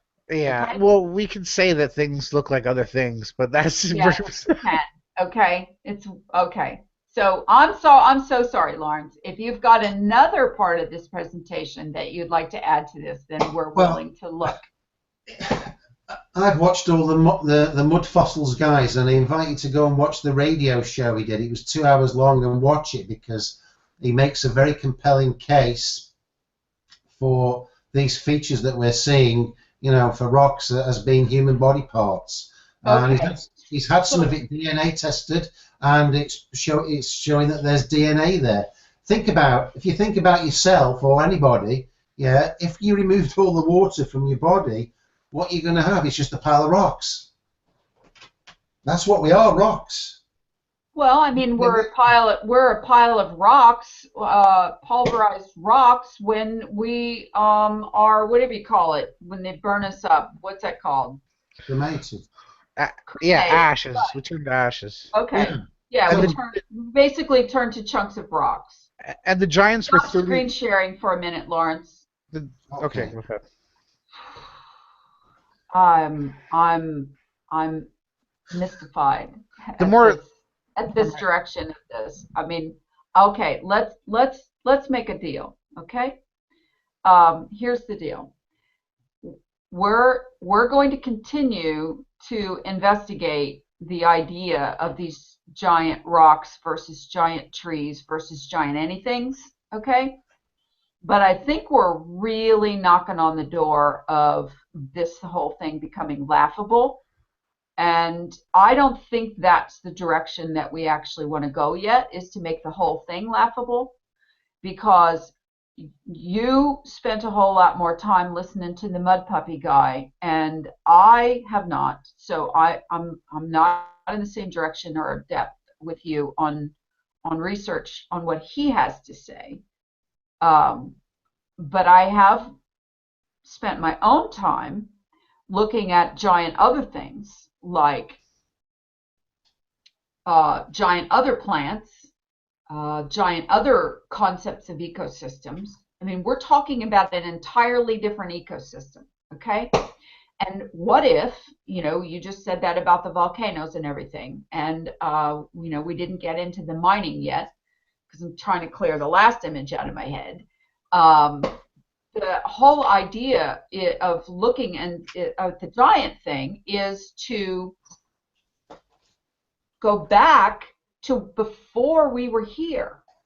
Obviously, some stuff went down, some whole, stories went down on Earth, because I don't know anywhere written in human history that they talk about people being here when giants that were a mile tall were here. Okay, I mean, we would have been like little lemmings running around, and not even that. I mean, ants. And so, in my opinion, the only place that this information is usable is that there was an existence on Earth prior to our version that we currently live in. Okay, And we don't know. People have speculated all different lengths of time that mankind has been here, from millenniums and millenniums to billions and billions of years. Okay. And so, that being said, these giants are no longer here. Something happened to them. Okay. They were either destroyed or they took a long walk over to the next pond. Either way, some serious destruction happened prior to our version 2.0, 10.0, 100.0. Don't have any idea. Okay. There could have been an entire war that happened between giant species from that pond over there to giant species from that pond over there. And this was the battleground. This was Antietam, okay? And all that was left after everybody was done ransacking everything and pillaging and plundering everything was broken trees and bodies and blood and show me some rock guts next. I don't know. But what is the point of it now? How does it help us come to some ideas or some conclusions or even some theories of where we live? What's happening now? That's all I'm really concerned about at this point. Not to shut anybody down of any conversation. So that's all I got to say about that. You guys talk for a while. Well, yeah, I mean, we've got Giant's Causeway, which was in the trees presentation, was it not? And he was saying for the hexagonal proof, he didn't show any cross-section of a tree, he used flax. Well, flax isn't a tree, is it? No, There's a big flax problem is with not that. a tree. No. It's a grass. If he could have shown a cross-section of a tree with hexagonal columns, he would have done, but he didn't. He showed flax. Flax. Yeah. So I invite you and Ronnie, while we're on the I see show, what you're talking about. Okay. I invite you and Ronnie to find me anything on a tree that shows those same hexagonal columns. Well, I don't know if you watched the hangout that I did with Philip last Sunday. I wanted to one-on-one have some conversation with him because he and I had talked off air privately in some other hangouts, and he had some good ideas about some things, and he asks many of the same questions. Okay. This is and I apologize because I do not know how to say his last name. Philip D, who was on that hangout, the Russian guy that was on the hangout with me last Sunday. And he said the same thing. You can't find me in nature some of these kinds of things. And one of them was, for example, a felled tree long ways laying anywhere on the ground. Okay. A tree that fell over and, was maybe like, here's the stump and here's a hill and it's laying up here like this and there's airspace underneath of it. Can't find that. And so he, threw out trees with holes in them. Because if every rock is a tree, then you have to find some similarity in nature to that thing. Okay. Well, so I have a lot of questions too. It's not a sole deal. let me ask you a straightforward question, both you and Ronnie. Okay. If it cannot be shown that there are the same hexagonal structures in wood as there are at the Giant's Causeway, these perfect hexagons, then does that discredit the no trees theory? No. Just means you can't find something like it. Does it discredit Giant's Causeway as being an old tree? Well, there should be more evidence. That it should be easy to find. But there is actual real evidence we can look at, like the size of this insect fossil, which basically invokes the cube law that states that basically, let's say the difference between the size of a house cat being 30 inches long. Hold on, Ronnie, 1 second. Is that fossil wingspan? Did it say 5 feet 6 inches? No, that's a person. That's Oh, just okay. being like grasshoppers to the size of the giants. This is relating to the Bible, with the Okay. Amorites were to cedar oak trees, but what it's saying is that these insects, how does it say here? They basically the way the oxygen is diffused through the insect's body and the tracheal breathing system puts an upper limit on body size, which prehistoric insects seem to have exceeded, and they were more carbon based of a life form, and they're double the size. So you got to think, if a house cat is 30 inches and the commonly held tiger reaches 12 feet, you got to imagine doing that same square cube law towards humans or trees, even for that matter. So if our tallest tree is 400 feet, if Lawrence is good at the math, what would the square cube law of 400 feet be times? I guess that would be what, 10 times 10 to the cube size of a tree. 400 times bigger is, is 400 times 400 is 16,000. So 16,000 feet. Times 400 is 64, 6,400,000. Pounds? Well, feet. 640,000. So I'll have to do a little bit more research on that, but it's interesting how the period that they're describing, the Earth did seem to have observable proof of having this cube law towards this size. Okay, so Lawrence, unless you have something else really compelling on this subject, I would prefer to move on.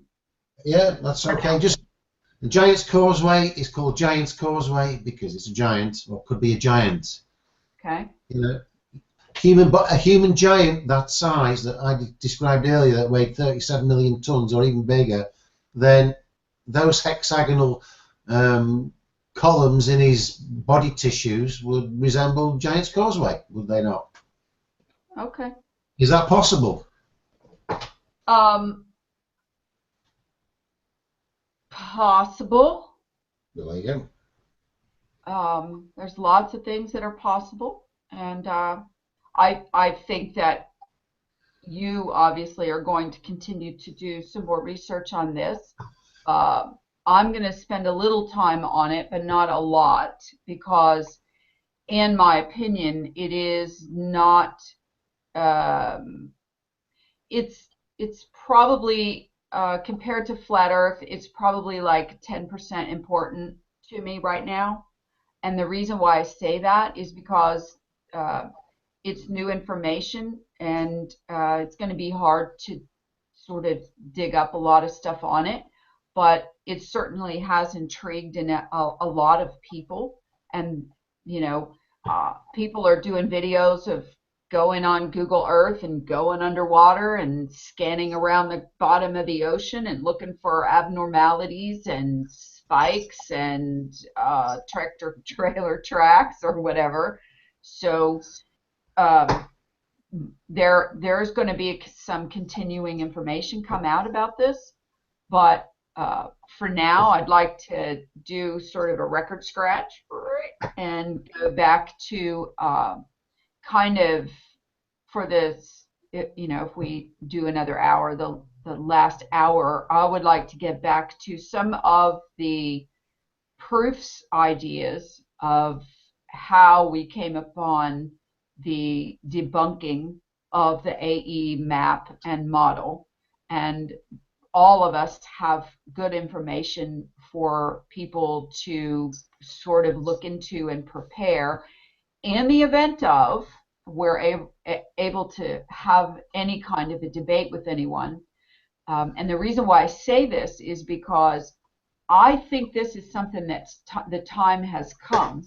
Everybody has sort of been anticipating the day when a debate happens between some prominent flat earther and somebody in the mainstream news or science community.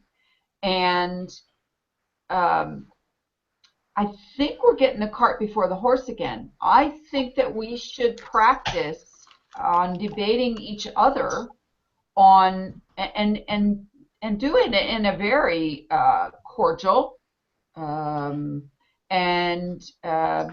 respectful manner to sort of raise the bar a little bit on the dialogue of what do we have that we can really say we know for sure is true.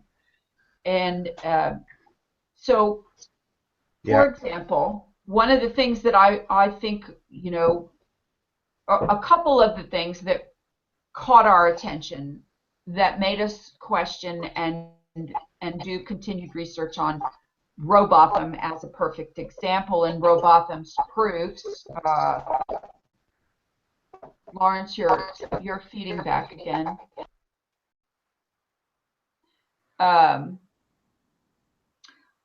Was things like the equatorial sundial was a perfect example. Why would equatorial sundials have ever been invented if they weren't necessary? If a regular sundial worked at the equator, then why wouldn't they be using them? I mean, why reinvent the mousetrap, so to speak? And actually, the mousetrap hasn't really not been improved upon very much, other than the humane mousetraps with the sticky goop in the bottom that catches the little mouse feet, which I don't think are really that humane after all.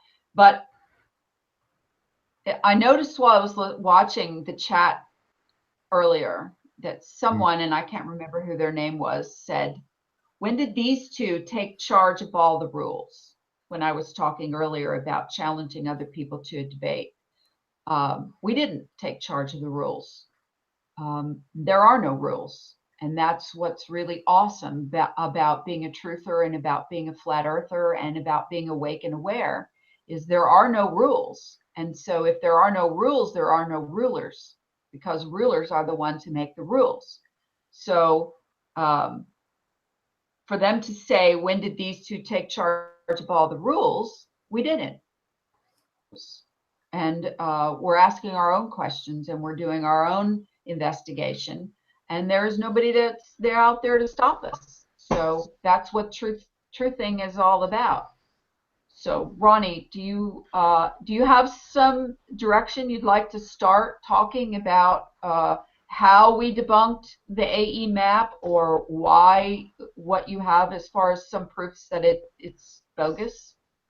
Yeah, well, the most glaring problems are the fact that twice a year the sun travels along the equator, casting a shadow from west to east as it flies above head, and this is almost as big of an issue as the square miles and circumference of the AE map compared to the observable world we live in. So as you can see with the illustration, which I've showed many times, I'm going to just keep doing it until I get someone with an answer. Let me just say that, and I'm sorry, I didn't mean to cut into your screen. Let me just say that the only way that this AE map and model has taken a foothold is purely by repetition. So obviously repetition works. So repeat, repeat, repeat. Well, and you could tell that the people that are pushing the Robotham material, will right away deny anything happens in Antarctica. Another issue is they won't deal with the equal times of days north and south of the equator. If the Earth was really that large, the sun wouldn't be so confined between the two tropics. This is just absolutely ridiculous to think that there would be anything beyond these ranges if this were the actual size. Now, I'm not saying there isn't anything outside of our boundaries. I just don't believe we can get there by conventional travel. I think there's rivers or caves or some other passageway to other dimensions. I definitely don't think we can just fly to Mount Meru or over the ice ring. I really, even in some of the very own flat earthers that have been to Antarctica, all of his footage, videotapes that he showed, there was 10% with an ice wall, and the rest were mountains, waterways, rocks. That there was no discernible circle, this giant ice ring, let alone the spatial issues with the map. The fact that the sun, the stars, all the other observable proofs, including the day lengths. Therefore, if the sun was traveling in this great circle, it would have to considerably speed up when it moved further to the outside edges, and that again would completely destroy the fact that we have equal days when you move north and south of the equator. It doesn't mean the Earth is a ball, because that's where this whole lie and AE map is headed towards, and I believe that Robotham was probably quite privy to this information. I believe that they knew the shape of the Earth.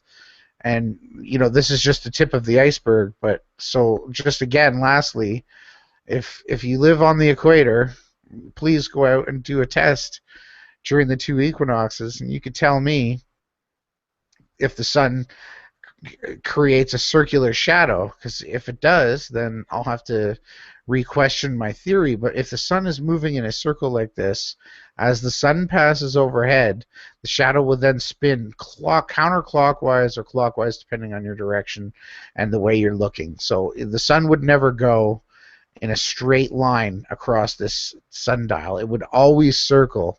And yet twice a year, if we plant a gnomon on the equator, it's going to go directly from east to west in a straight path. Now, that is impossible on your AE map. And we can get into the stars and the southern stars and all of that other information in a bit if you'd like, but I'll leave it there.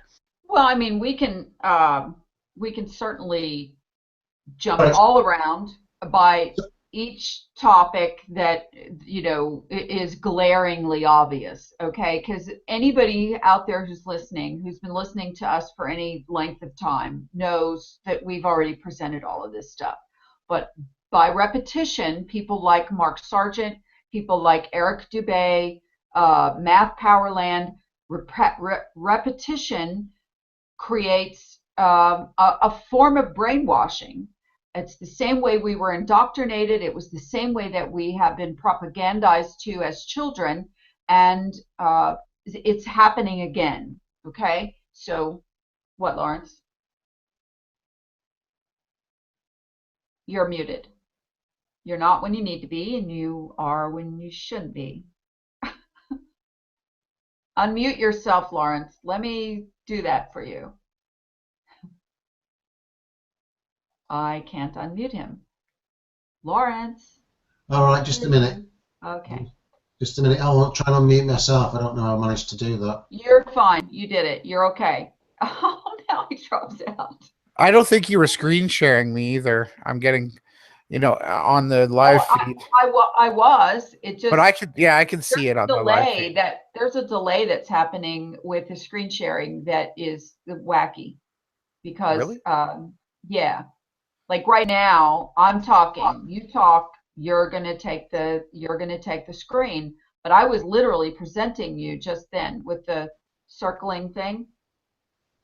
Yeah, I can see it when I rewind. If they didn't see it in chat, then it's because there's a delay.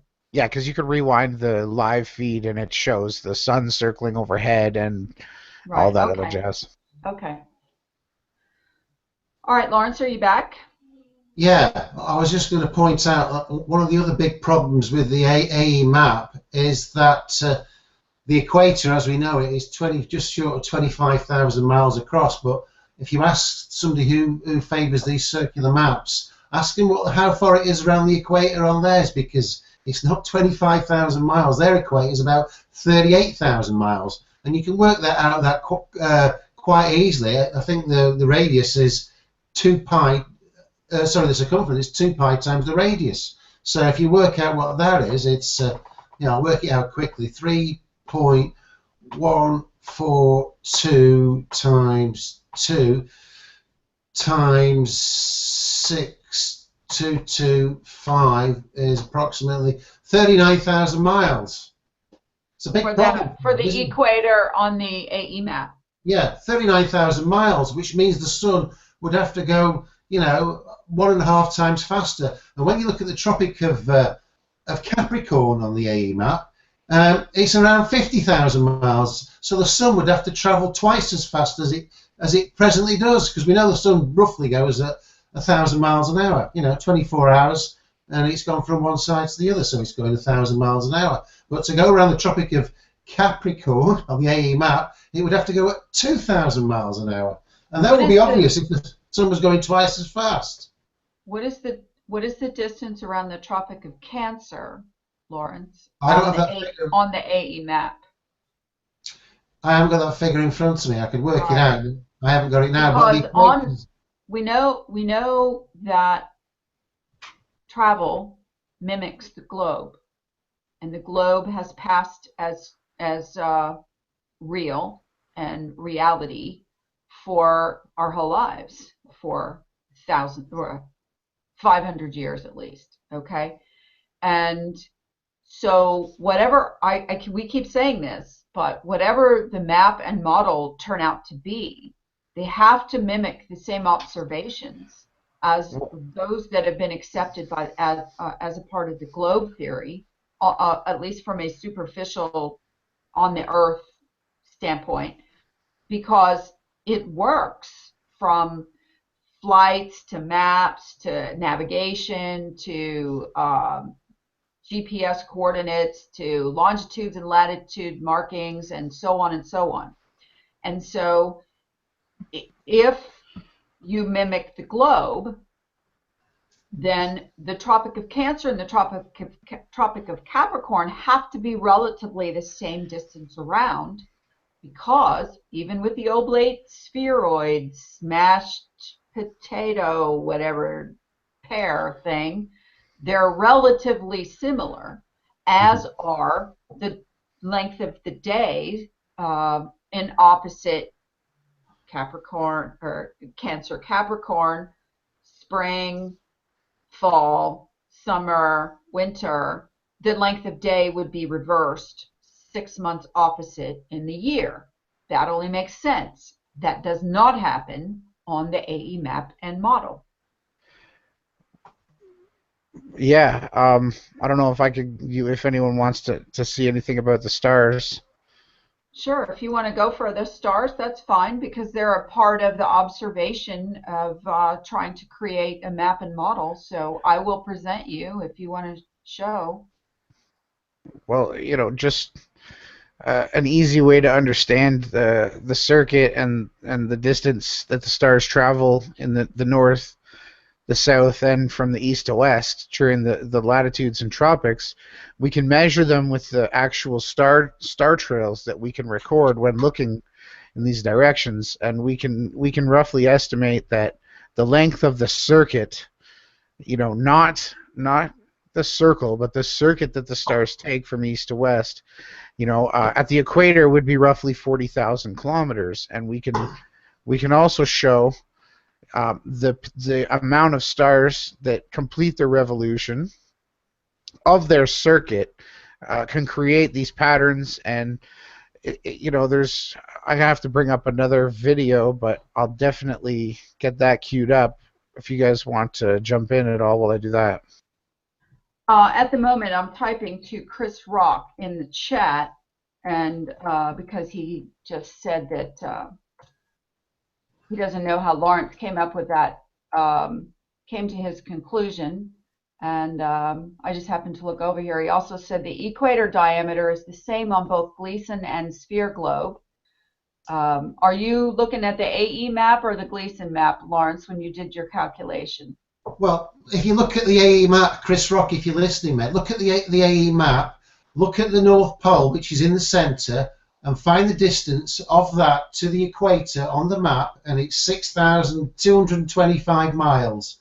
You multiply that 2 pi times the radius, pi is 3.142, so twice pi is about 6, times 6,250 gives you about 39,000 miles. This is basic geometry, 2 pi times the radius. You've got no argument, mate. It's not the same as what it is on the globe. Go, Bennett. Okay, go ahead, Ronnie, and describe what we're seeing here. You're muted, Ronnie. Yeah, I'm going to bring it up on the screen. I mean, some people just don't get basic math. It's ridiculous.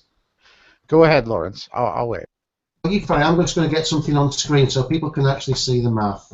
Okay. Okay, I guess I'll go ahead. Hold on just a minute, Ronnie, because, Chris says that he has a debate channel, whatever that means. But for somebody like Chris Rock to come in the chat and think that he's going to be able to just say whatever he wants, this is exactly what we're pointing out all the way through for like the last freaking year, Chris, is you have nothing to back up what you're saying, but yet you're... Go ahead. You have it. The distance from the North Pole to the equator, 6,225 miles. Here's the calculation on the screen. Circumference is 39,112.83 miles on the fucking Gleason map in the AE map. Yeah? It's not 25,000, Chris. Easy. Easy. Hey, Lawrence, we don't need to. Lawrence. Let's not let anyone affect the truth. Lawrence, what you're saying is brilliant. If you just take a deep breath for me, brother, I'm going to take one. And we'll continue, because you know what? Moving forward, when Lori started to show off, she said, enough with the... Let's just deal with this responsibly and respectfully, Lawrence. I know you're getting mad, but just go through it again, please. Okay, Lawrence, can you show the same math for the equator of Earth by using the exact same formulation? That's it. Oh, you mean for the Earth itself? For the globe. All right. Let me just find out what the radius of the globe is, and I'll work it out. I think it's 3,000. No, hang on. Let me have a look at the radius of the Earth. Okay. Radius. I think this is important to show people how you accomplish what you're talking about, and not just the globe. You're not just talking out your ass. 3,959 miles. So am I still sharing the screen? Let's have a look. Yes, you are. Just keep right on going where you're going. 3959. So the radius of the Earth, the globe, is 3959. You tap that in, and it comes out at 24,875. So they have it just short of 25,000. Which is what we've heard all of our lives, is 25,000. I've heard 24,901. So you're darn close enough, right? Yeah. Yeah. Okay. So anybody who wants to argue that they're similar, even close, or anything like that, they are what, 15,000 miles apart? That's a lot. Yeah, by 14,000 miles. And if you look at the perimeter. Now, that's not even taking into account the difference between the tropics of Capricorn on the two different models. First the globe, and then the AE and or Gleason map. They would be radically different. They have radius. The radius of the AE map, the whole map, is 12,450 miles. That makes the ice ring 78,000 miles all the way around. Okay, well, and then there are those people who jump on the Captain Cook mythology and say, oh, but Captain Cook took 3 different excursions around the polar circumference of the AE map, and was gone for 3 years. Let's just do a little screen share myself, thank you, and we'll play that one out.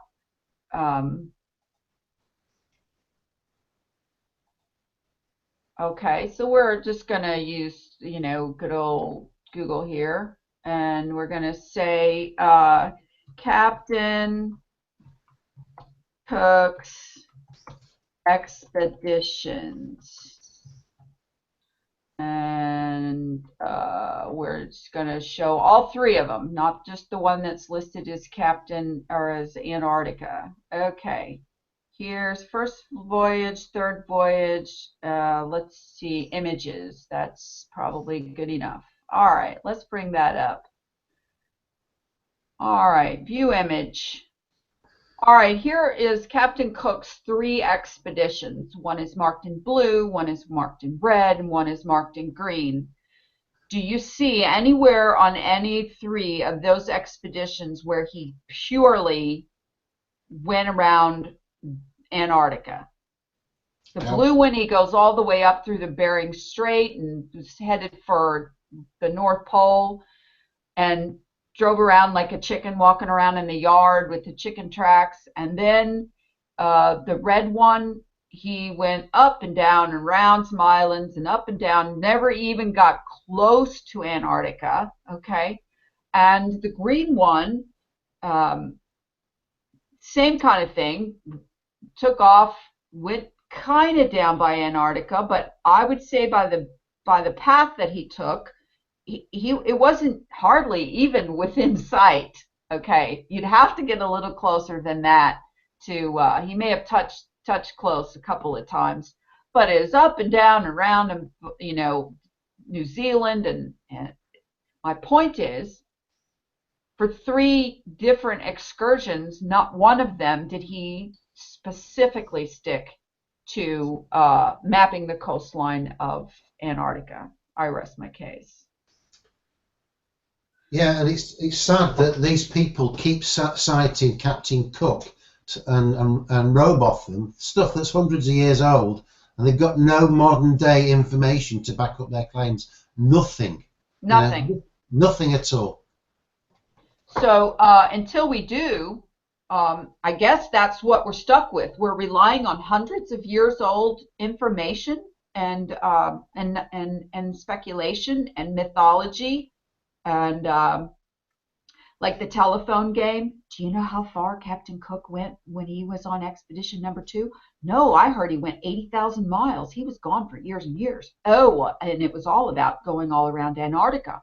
Oh my gosh, and he never actually got all the way around. Oh, well, how long is it? Oh, it's all the way, it's an ice ring. It's all the way around the whole perimeter of Earth. That's how that happens. But that's not real. Ronnie, talk about stars. Yeah, I got a couple of depictions to explain. Am I coming through?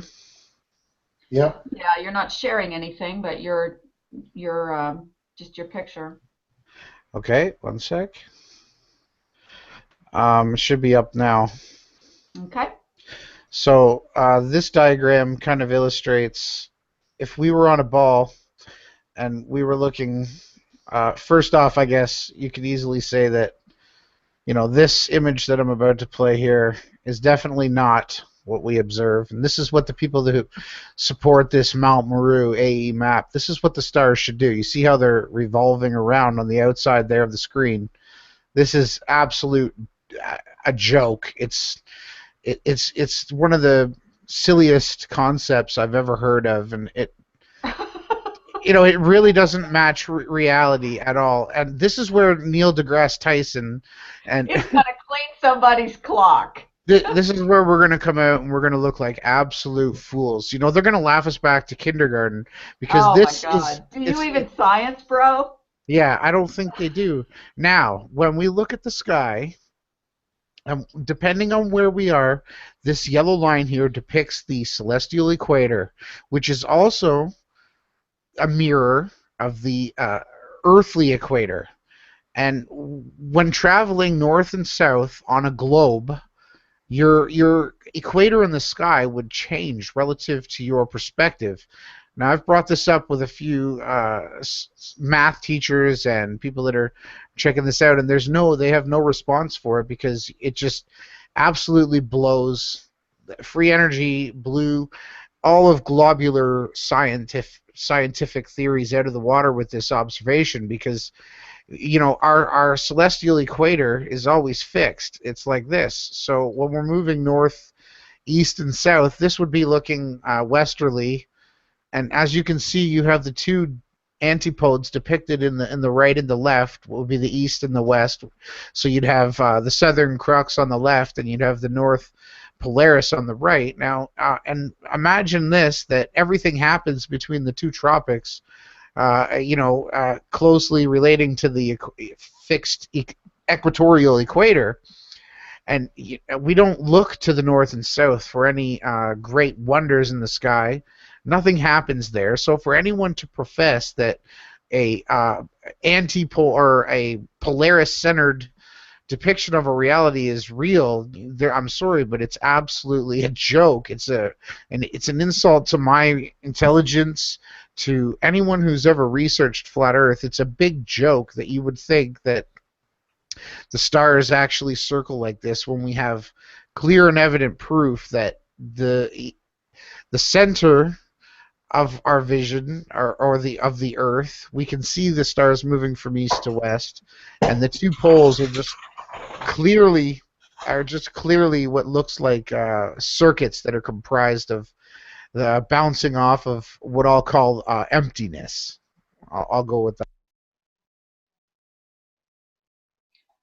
Problem with let me show you another problem. Need to share again. So now we're going to look at distances between places, and I've got an example here.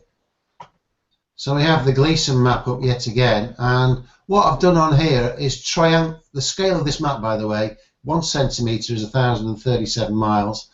And on the Gleason map, the distance from London to Cape Town is 6,200 miles. London to Quito, 6,200. Quito to Cape Town, 10,900. Now the first two are not that far out, but Quito to Cape Town, yeah, on the AE map it's 10,900 miles, but in reality it's 6,600, so it's 4,300 miles out. Now I've done loads of triangulation on the diamond map, and in most cases it's within 5%. In some cases it's spot on. Did over 50 routes, and many of them formed triangles which fitted. There is nothing that's too far out that's going to make it any kind of huge discrepancy. Can you put your pointer on the Tropic of Capricorn on that map, Lawrence? It's Tropic of Capricorn is going to be, well, that's the equator. It's going to be about there, I think. It's either that one or the other one. I'd have to blow it up to. It's written on there, but I can't see it. Yeah, I can't see it either. Let's have a look. I'll blow it up and find it. It's the. You're too far over. I can't see. Yeah, let me make it smaller again. I'll be able to read it. Well, the equator is just below that bit there. I think the Tropic of Capricorn goes through Madagascar. I think it's there. It's that one. Okay. See where my pointer is? Yeah, it goes through the bottom end of Madagascar. All right. It's hard to see the pointer, but go and put the pointer on the Tropic of Cancer, please. Tropic of Cancer is about there. It goes through India. That line there. Okay. On the globe, once again, the Tropic of Cancer and the Tropic of Capricorn are relatively the same distance around. Exactly the same, yeah. On the globe, I haven't got them in front of me at the moment. I've only got latitudes. Now, all those people who say, oh, well, this is an equidistant map, and so all of those little lines between the longitude or the latitudes are considered equidistant. So all you have to do is compare the ones up in the north to the ones in the south, and then that makes it all work out again. No, it doesn't. Okay? The idea of this map is a timekeeping device. See the little arm that sticks out that got broke off or tore off or whatever? It's for the purpose of, see that on the outside perimeter of the pink strip of the map, it's got 24 hours marked out around it. Okay, it goes from 1 to 24, and it's 12 noon and 12 midnight on the other side, so it's still 24 hours. The idea is you move that little arm around, and you will be able to tell what time it is in any one of those zones. Am I correct, Lawrence? Yeah, that's all. But basically, it does work as a timekeeping device. It works perfectly as a timekeeping device, but that is what it was patented as, correct? Yeah, I mean, you could just as equally have a timekeeping device where you had something moving across the top to the bottom from left to right, and divide the longitude that way, and it would work just as equally well. Okay. So when it scroll up to the top of this map, I want to show the people something that ODD Reality said in his little presentation he had the other day. It says new standard map of the world on the projection of modern college, J.S. Christopher, Blackheath, England. Practically correct. Practically correct does not mean almost correct. It means practical. Okay? He's talking about it being practical to use as correct as a timekeeping device. You took it down. I was using that, but that's okay. What does it said? It said as it is, or something like that. I'll bring it back. Sorry, Laurie. It's okay. Yeah, so it says, you see, this is the problem. I've still got the screen. There is a mistake on that map because it says modern, and it's Morden College in Blackheath. Yeah, not modern, Morden, M-O-R-D-E-N. They made a mistake. That map is a forgery.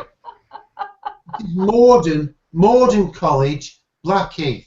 Yeah? Is there a modern college in Blackheath, or No, it doesn't exist, or never did? No, there is not Established a modern college. 1700. Yeah, there is Okay. no modern college in Blackheath. Modern college. That's hilarious. It's modern. Somebody was dyslexic and forged this map because it's nothing like the original one that was put in the patent. Or it's one of those little map maker or forger hide in plain sight. This is a forgery tricks. That's almost better than the font debacle we had with the Times New Roman or whatever the hell that was that time. So in 1892, since that Morden College was around since 1700, then that's the same college. Exactly, yeah. That's right there, November 15, 1892. Good catch, Lawrence. Yeah, I know. On the book that came out, I forget what it said. Is the Earth a globe? Is Jesus from heaven or something? I forget what it said. Right. I looked at that book. Paul Michael Bales had a copy, and I looked at it. It's brand new. It's green with gold lettering. The books are brand new. They've just been made. You know, as far as I'm concerned, this map and the book that goes with it are both forgeries. Okay, Ronnie, let's go to you now. What do you got? Okay, am I screen sharing? Yep. Okay, so everyone can see this is Eric Dubé's depiction of Polaris and the equidistant map with what he's stating basically is that everything is circling again around the outside, but then we bring this picture up and we ask, I'm asking the video maker if he can please explain to me if this line that I'm drawing here, I'll try and be a little bit nicer with that. Sorry, everybody. You need to follow there you go. Okay. Okay, sorry here. I'll get a better tool. I'm not good with graphics. Maybe this will help. Okay, that's not bad. It's a little angled wrong, but it's okay. So if we got this, and then I'll throw in, just so people can clearly see, we have this circle. Oh, sorry, this circle. And this circle. I'd like to know how he can then explain. Two different circles with a line in the middle. And we go back to Eric going around the dome. Eric Dubé's depiction. See, this is if people aren't seeing this and you don't realize you're being lied to, I don't know what to tell you. I really care for everybody. I'm not the smartest person in the world, but this whole dome is blatantly stupid. Well, we got lines, we got two circles, not just one, Eric. There's two. So now the other problem that I have is that if I'm looking at the stars, sorry, I want to get a proper depiction up. If I'm looking from Canada at the stars over here and the sun is over here, how am I looking through the other side of the earth, the sun, the twilight, all of that mess to see the same stars? It's just physically impossible. this whole snow globe. You know, this is what we do if we create a panoramic photograph from the equator. We get two poles, two antipodes, and an equator. Okay. These are all, you know, things that we've been talking about for quite some time. And for anybody to say how, you know, who are you guys to take a call to make the rules and everything? We're not making any rules. We're making, you know, suppositions. We're doing research, and then we're following through to see if what people have been proposing, especially Robotham, because Robotham is like the god of flat Earth. Do not challenge Robotham, because you know you will be hung and quartered. And the idea is that who made Robotham's science and speculations, the flat Earth dogma, gospel, Bible. I know Eric did. The name Robotham. Yeah, I totally agree. And the other thing too is I don't see anybody really explaining how these eclipses and the cycles of the moon work, basically depicting it over measurable, observable observations. All I see is cartoons and drawings, and you know, every time I keep seeing a YouTube person put up pictures of graphics and not actual earthly pictures, it really begs the question. Sorry.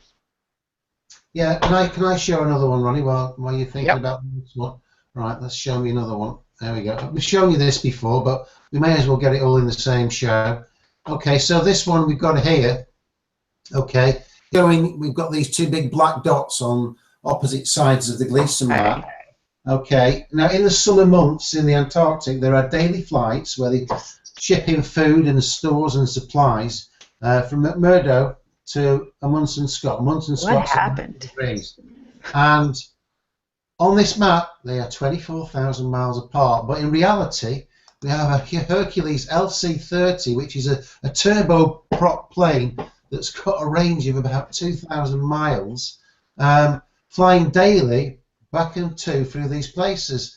That is a physical impossibility.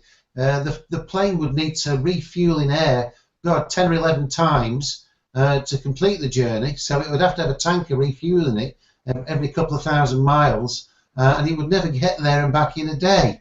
And then there's an ice road. It's called the Antarctic Transverse, or also known as the McMurdo Amundsen Highway, and it's a road, and it's a bit over 800 miles because there's a dog leg on it part way through, and it's just short of 1,000 miles, and it's an ice road marked by flags. Clearly an impossibility on this map because you know, it's a straight road for most of the way, so a straight road between there would make all the oceans solid ice. Well, we know they're not. It's ridiculous. That was a pretty good one. Yeah. My screen died for a second. Am I still here? Yeah. Okay. I mean, it actually, the whole Google Hangout stopped, and I hope it's actually still going since I'm the one that started it, but it said the Hangout is stopped and you got kicked out. And okay. Yeah. But it brought me right back on, so I don't know what happened. You didn't miss a beat. We're good.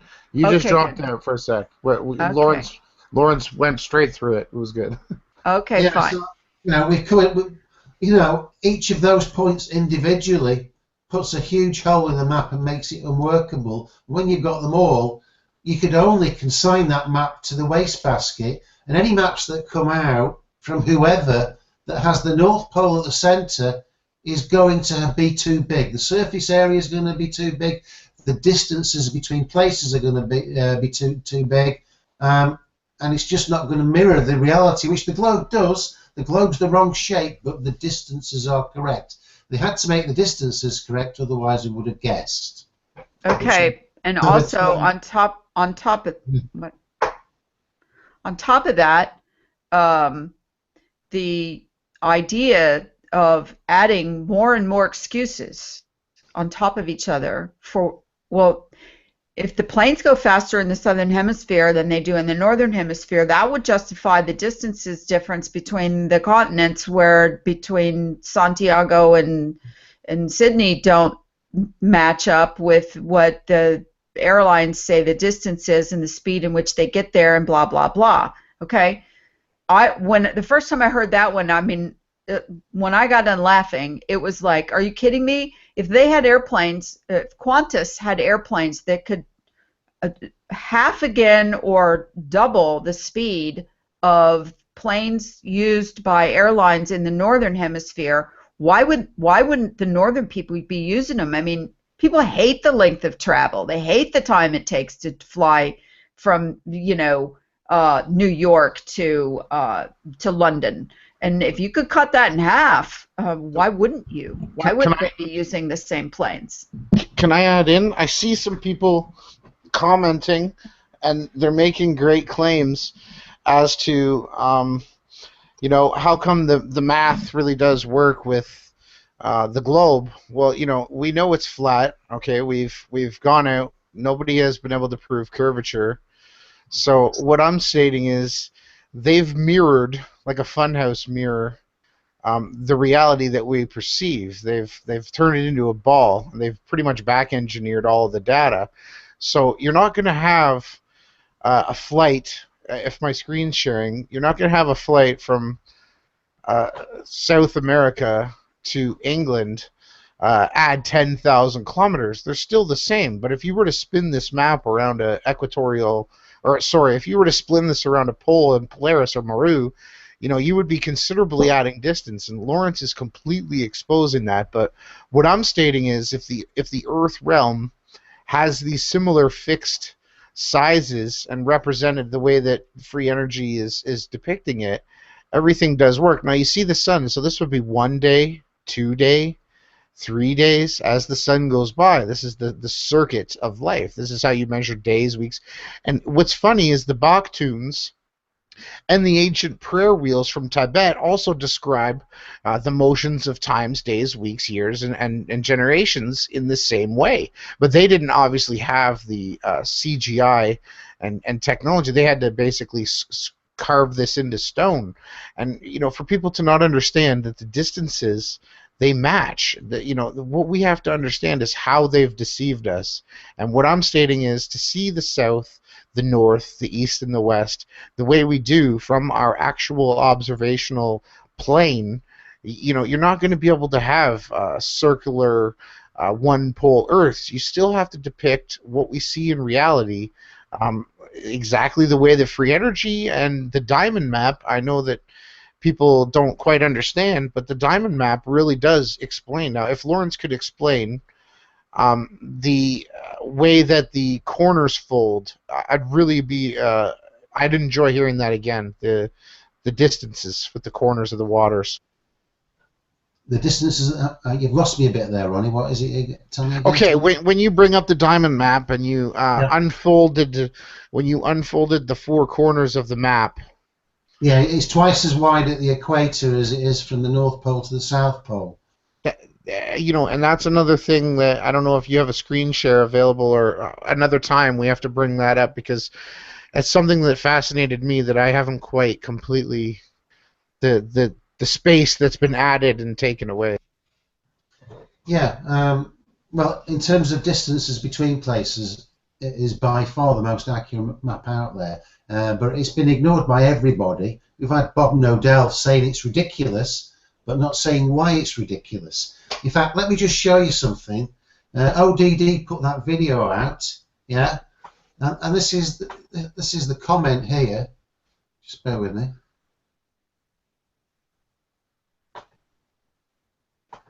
Globebusters, yeah, Bob Nodell.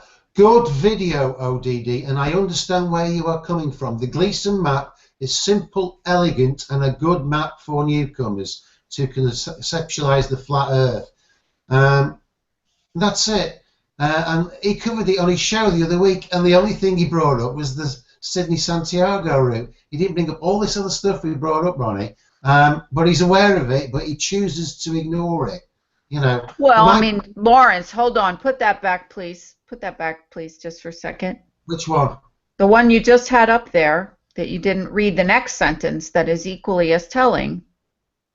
The problem with it, is it gone? Yeah. It's okay. It's okay. He picked out one problem with it, but like you just said, he didn't address all the other hairy, scary problems with it. No, Maybe he just. Maybe you can't gloss over all the other immense problems with it. And what good is it to tell someone good video ODD when and then turn around and just fluffy, don't want to hurt your feelings, don't want to call you out, don't want to say anything about why you're wrong. You know, this has gone on long enough. And when I see somebody put out a video and they're going along and everything's sounding good and then boom, here comes that circle map with the shiny little dome over the top of it and suns circling around and moons and so on and so forth, and it's like, sorry, you done. I can't go there anymore. And I'm certainly not going to go, good video, way to go. You got a little problem there. The sun goes in a straight line, but other than that, it's all good. Okay? I'm not doing that anymore. I got something else to share, Lori. Okay. I want to keep this going. If you'll present me. I am. Okay, here's a graphic that I've made because I got tons of free time on my hands just to continue to go over the same problems. Now you see this depiction. Now this is a feng shui device that was created by the Chinese, who definitely thought the Earth to be flat and square. Whether this corner of the square is northeast, south, or west, or northeast and southwest is yet to be determined. But as you can see here, when I bring up this image, the equator in the sky matches the depiction of pointing towards Polaris, and you have exactly in the south, you would have the same type of action that's happening. Now, if I were to move this device anywhere on the Earth and line it up with the pole star Polaris, or the southern pole star, the Crux constellation, you would Lori, you would still have, you would be able to move this device. Let's see if I bring the square map up. So if everyone can see this image here, yep. If I was to take this device here and move it anywhere along this a rectangle of space, I could then determine navigationally where I am simply by either lining up this pole star or this other pole star. Now, what this device won't work on is a globe. If I were to try and use the same device, I'm trying to see if I have a globe picture here, spinning around in a globe, it just would be impossible, because as you can see, this angle, it would be going through the Earth's horizon, and this we don't ever see. I really hope I'm able to explain that. I'm going to keep trying. Well, it's very similar to the situation most people find themselves in when they go to Free Energy's YouTube channel for the first time and start to watch some of his or her videos. We still don't know who you are. Lawrence is feeding back. So you start watching some of these videos and you're just kind of like, I'm not quite wrapping my head around this. Okay, for one thing, the first thing that's happening to you is you're having cognitive dissonance, because from the day one that you walked into the room of the Flat Earth community, you were shown the Flat Earth model and the Flat Earth map, and that's what you wrapped your mind around. The circle and the thing and the circling and the doming and all of this stuff. And then you see something presented in a square and flowing pattern so that you can express an idea, you're going to get cognitive dissonance, and you're going to look at that as some kind of wacky idea, okay? Which is what you thought the first time you saw the flat Earth map and model. And so as time goes by, when you get information like we're trying to give you, where we're saying, you know, this doesn't work and this doesn't work, you're going to have to stop if you care. If you don't care, it's not going to matter. You're just going to keep on believing whatever you want to believe, okay? But if you care to believe the truth, then you're going to have to disengage from this new model of circling circles, and you're going to have to kick that back out and start from scratch again, okay? And now this is the second time you've done it in the last short period of time. That's a lot to ask of somebody. So what we're trying to do is prevent the new people that are coming in from here on out from getting indoctrinated into the circling and the doming in the first place, so that they don't have to download or whatever that again and start all over a third time. That's all. Can I briefly show something, Laurie, just for a minute? Sure. Okay. Right. Okay, so what we've got here is ODD's video about why he's supporting the Gleason map, yeah? And there you see Globebusters' comment that you saw before, and there are the replies. Yeah, let's go through all of the replies. You don't see the one from me, you know, and I replied under Bob from Globebusters. I did too, and it's not there either. I already checked. So then you look on here, yeah. There we go. This one here, ODD can visit vlog. Hey Bob, thanks man. All right, and let's bring that up. Oh, what the hell's that doing? Don't know why it's done that. Hang on. You need to go back in your... There you go, on the right-hand side. There we are. There's my comment. Yeah. Now, I haven't said anything offensive. I haven't called him a tosser or anything like that. All I'm putting there, facts and figures about how it's wrong, the sizes, you know, all the different things about night and day being wrong.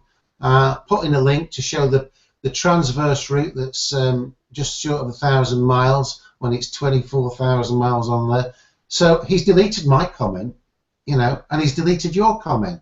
Now Right. that sounds like somebody who has a guilty conscience, or he doesn't want our information to go out there because he's telling lies. Or because it's contradictory to what he's trying to get people to believe. And if he or anybody else who constantly does the same thing, in my Facebook group, Flat Earth Conspiracy, I'm constantly posting the comments, screen captures of the comments that I put in people's videos, where I say, you know, you might want to consider this, and I'm pretty nice, but I do call them out, and I do try to educate and say, you know, consider this, and boom, they're gone. And I invite people to go and look and see if you can find my comment there. And they'll say, oh, well, your comment probably never made it because you put a link on it. And I went, no, I know better than that. I didn't put any links on it. It didn't go in the spam folder. It went right on the wall because I saw it there. And then the next time, you know, so-and-so comment deleter came along and took it off, that becomes just another brick in the wall of what are we trying to do here? Are we trying to limit the conversation?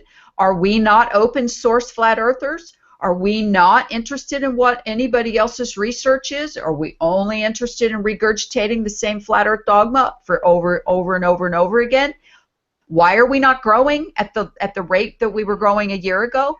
A year ago, I couldn't keep up with the amount of people who were asking to join Flat Earth Conspiracy a Facebook group. Now it's like a little trickle, another little trickle. There's not even hardly any trolls bothering to join anymore because they've given up, because there's no need. And, you know, there's hardly any pushback, because it's just like, you guys are, you're a big waste of time. You don't know what you're talking about. You're crazy. Well, you know, another issue, Lori, that I could bring up with the globe and the AA map is that when we try to measure and map the Earth and the distances, and we try to position ourselves, we notice that everything's done in sections of square meters and square miles. And unfortunately, when overlapping these squares to position ourselves, when we lay them over a globe or an equidistant AE map, it's impossible to come up with accurate positioning.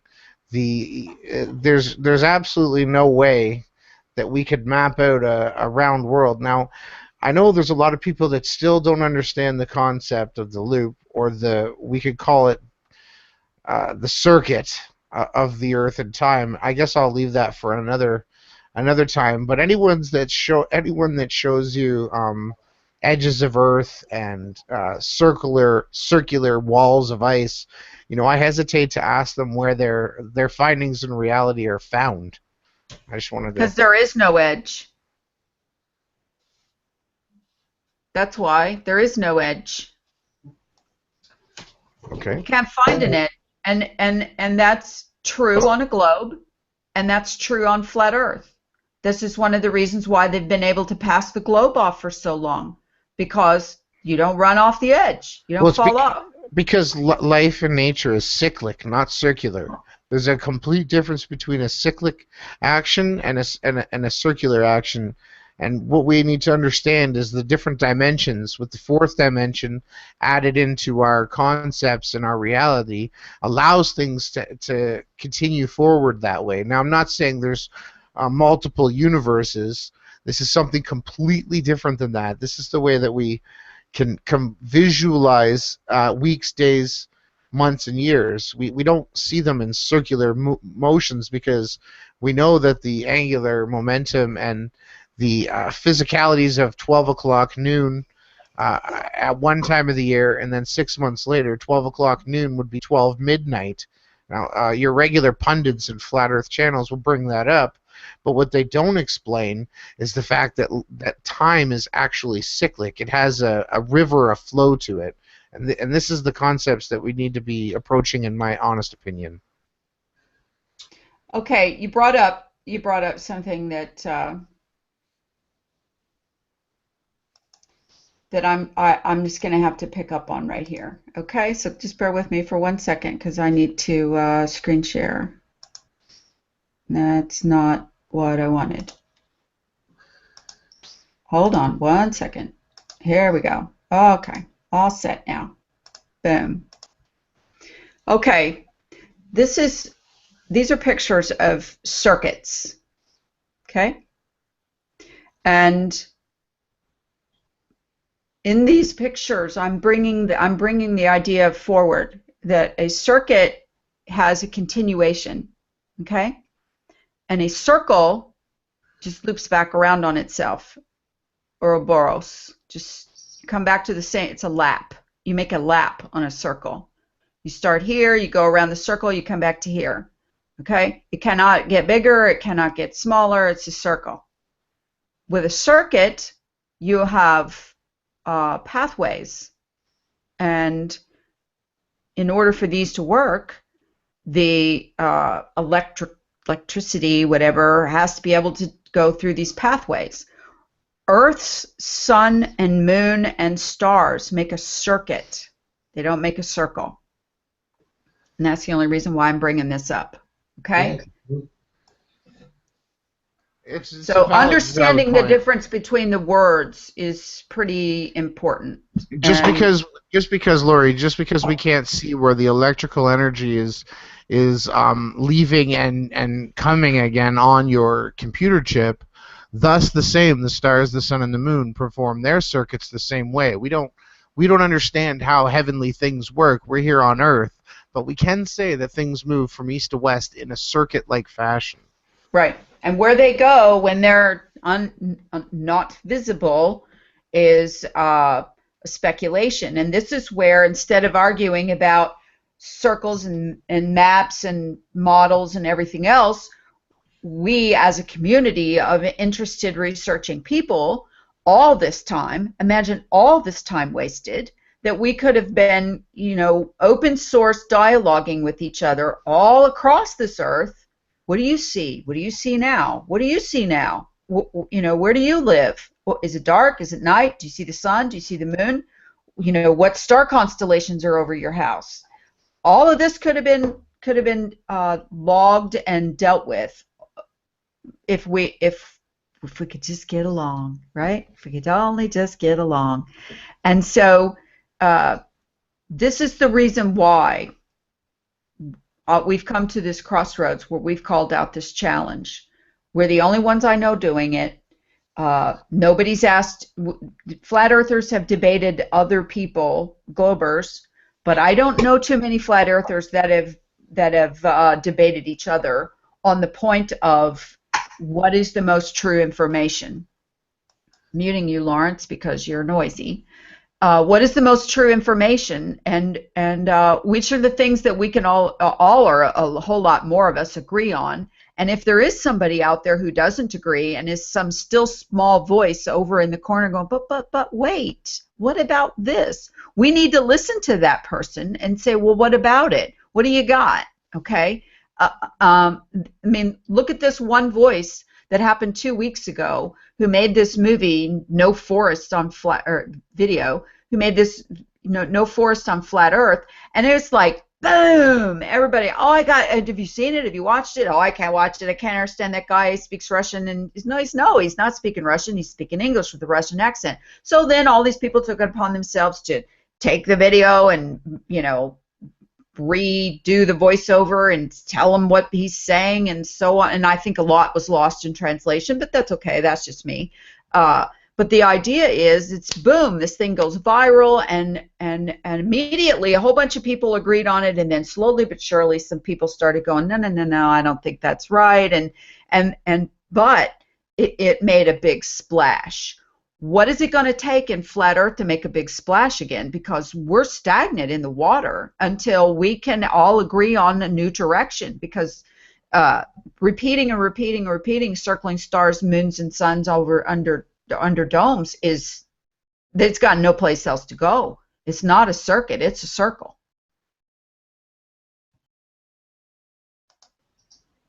Okay. You mean it's an oblate square and it's a circuit, not a circle? I don't know what it is, but I know what it's not. That's where, I mean, that's the first place to start, isn't it? Yeah, we're coming up to 3 hours, Laurie. I just want to quickly mention that my quinoa, even the one that says hatred, you make me sick, I will kill you, it's got no shine of any rot. This is tricolour quinoa. It's black dots, red dots, and the white quinoa. No rot after 3 months. Well, I think 3 weeks. I definitely think you should have done it with the white rice, Lawrence, because the quinoa looks like mold. I don't know, such an well, odd. The quinoa actually must be nature's perfect food because it doesn't even want to rot. Doesn't even want to get mold on it. It doesn't even smell bad. Wasn't there another experiment you were talking about, growing the salt? You never ended up explaining that. Yeah, what I was looking at, you see, I think that rocks have some kind of intelligence, even old rocks. I mean, you could take a big lump of rock salt, yeah, and you grind it all up, and then you can make crystals. All you do is you make a salt solution and let some of the water evaporate, and when you've got some crystals, take the biggest one out, tie it to a piece of string, and then dip it back in the salt solution, and after a few weeks you'll have a beautiful big salt crystal, and the salt is reassembling itself into a crystalline structure. Now, there has to be some kind of intelligence in it to do that. So I'm going to do that in this vase here. I don't know whether you want to call it intelligence or you want to call it memory. Sorry, I'm going to do it in a different vase. And I've also got this vase here with an attempt to, because official science tells you that light has no mass. So if I get some plants up and running in here and then seal the top down so that nothing can get in and out, then I'll weigh it, let the plants grow a little bit more, and put it back on my digital scales. If it goes up just a couple of grams, it means that these plants are creating atoms out of nothing, and the only place it could have come from is light. So it's quite neat. So if you want to do it at home, you've got a bottle garden, you just got one started, seal it off, weigh it, let it grow some more, and see if the weight goes up. Yeah, I shared a video with Lawrence when he posted that in the Facebook group, that there is a man who's had a plant. I think it's some kind of a bean plant or something, but anyway, it's growing in a jar, a pretty large one, for 50 years. And he only last watered it in 1972, I believe. And there's a YouTube video about it. It's called Bottle Garden, 50 years or something is probably in the title. And the whole thing is full of plant. And there's been no new air, no new water, no new nothing added to the jar. It's completely sealed with a cork and tape and whatever else. So it is pretty interesting idea, and I'm glad you're doing that, Lawrence, and especially because you have a digital scale, which helps. Yeah, yeah. Okay, we're going to wrap it up. Ronnie, any ending statements? Make sure you put the video that you made. There it is, the bottle garden. Put it in the comments, or I mean in the comments, and I'll put it in the description. Yeah, I'd just like to say thanks again for having me on the show, and it'll be interesting to see if we get a response from either Eric DeBay or ODD TV or anyone else for that matter that feels like they're here for the same reasons we are. And yeah, really look forward to more sharing and learning from everybody in the chat as well. Thanks. It was a great hangout. Okay, thanks, Ronnie. Thanks, Yeah. Lawrence. And Yeah. we'll see everybody next Wednesday, if not before, and 6 o'clock Wednesday, Eastern Daylight Time, UTC -4. Okay, thanks again. Love to you all, and flat it is. Good night. Good night.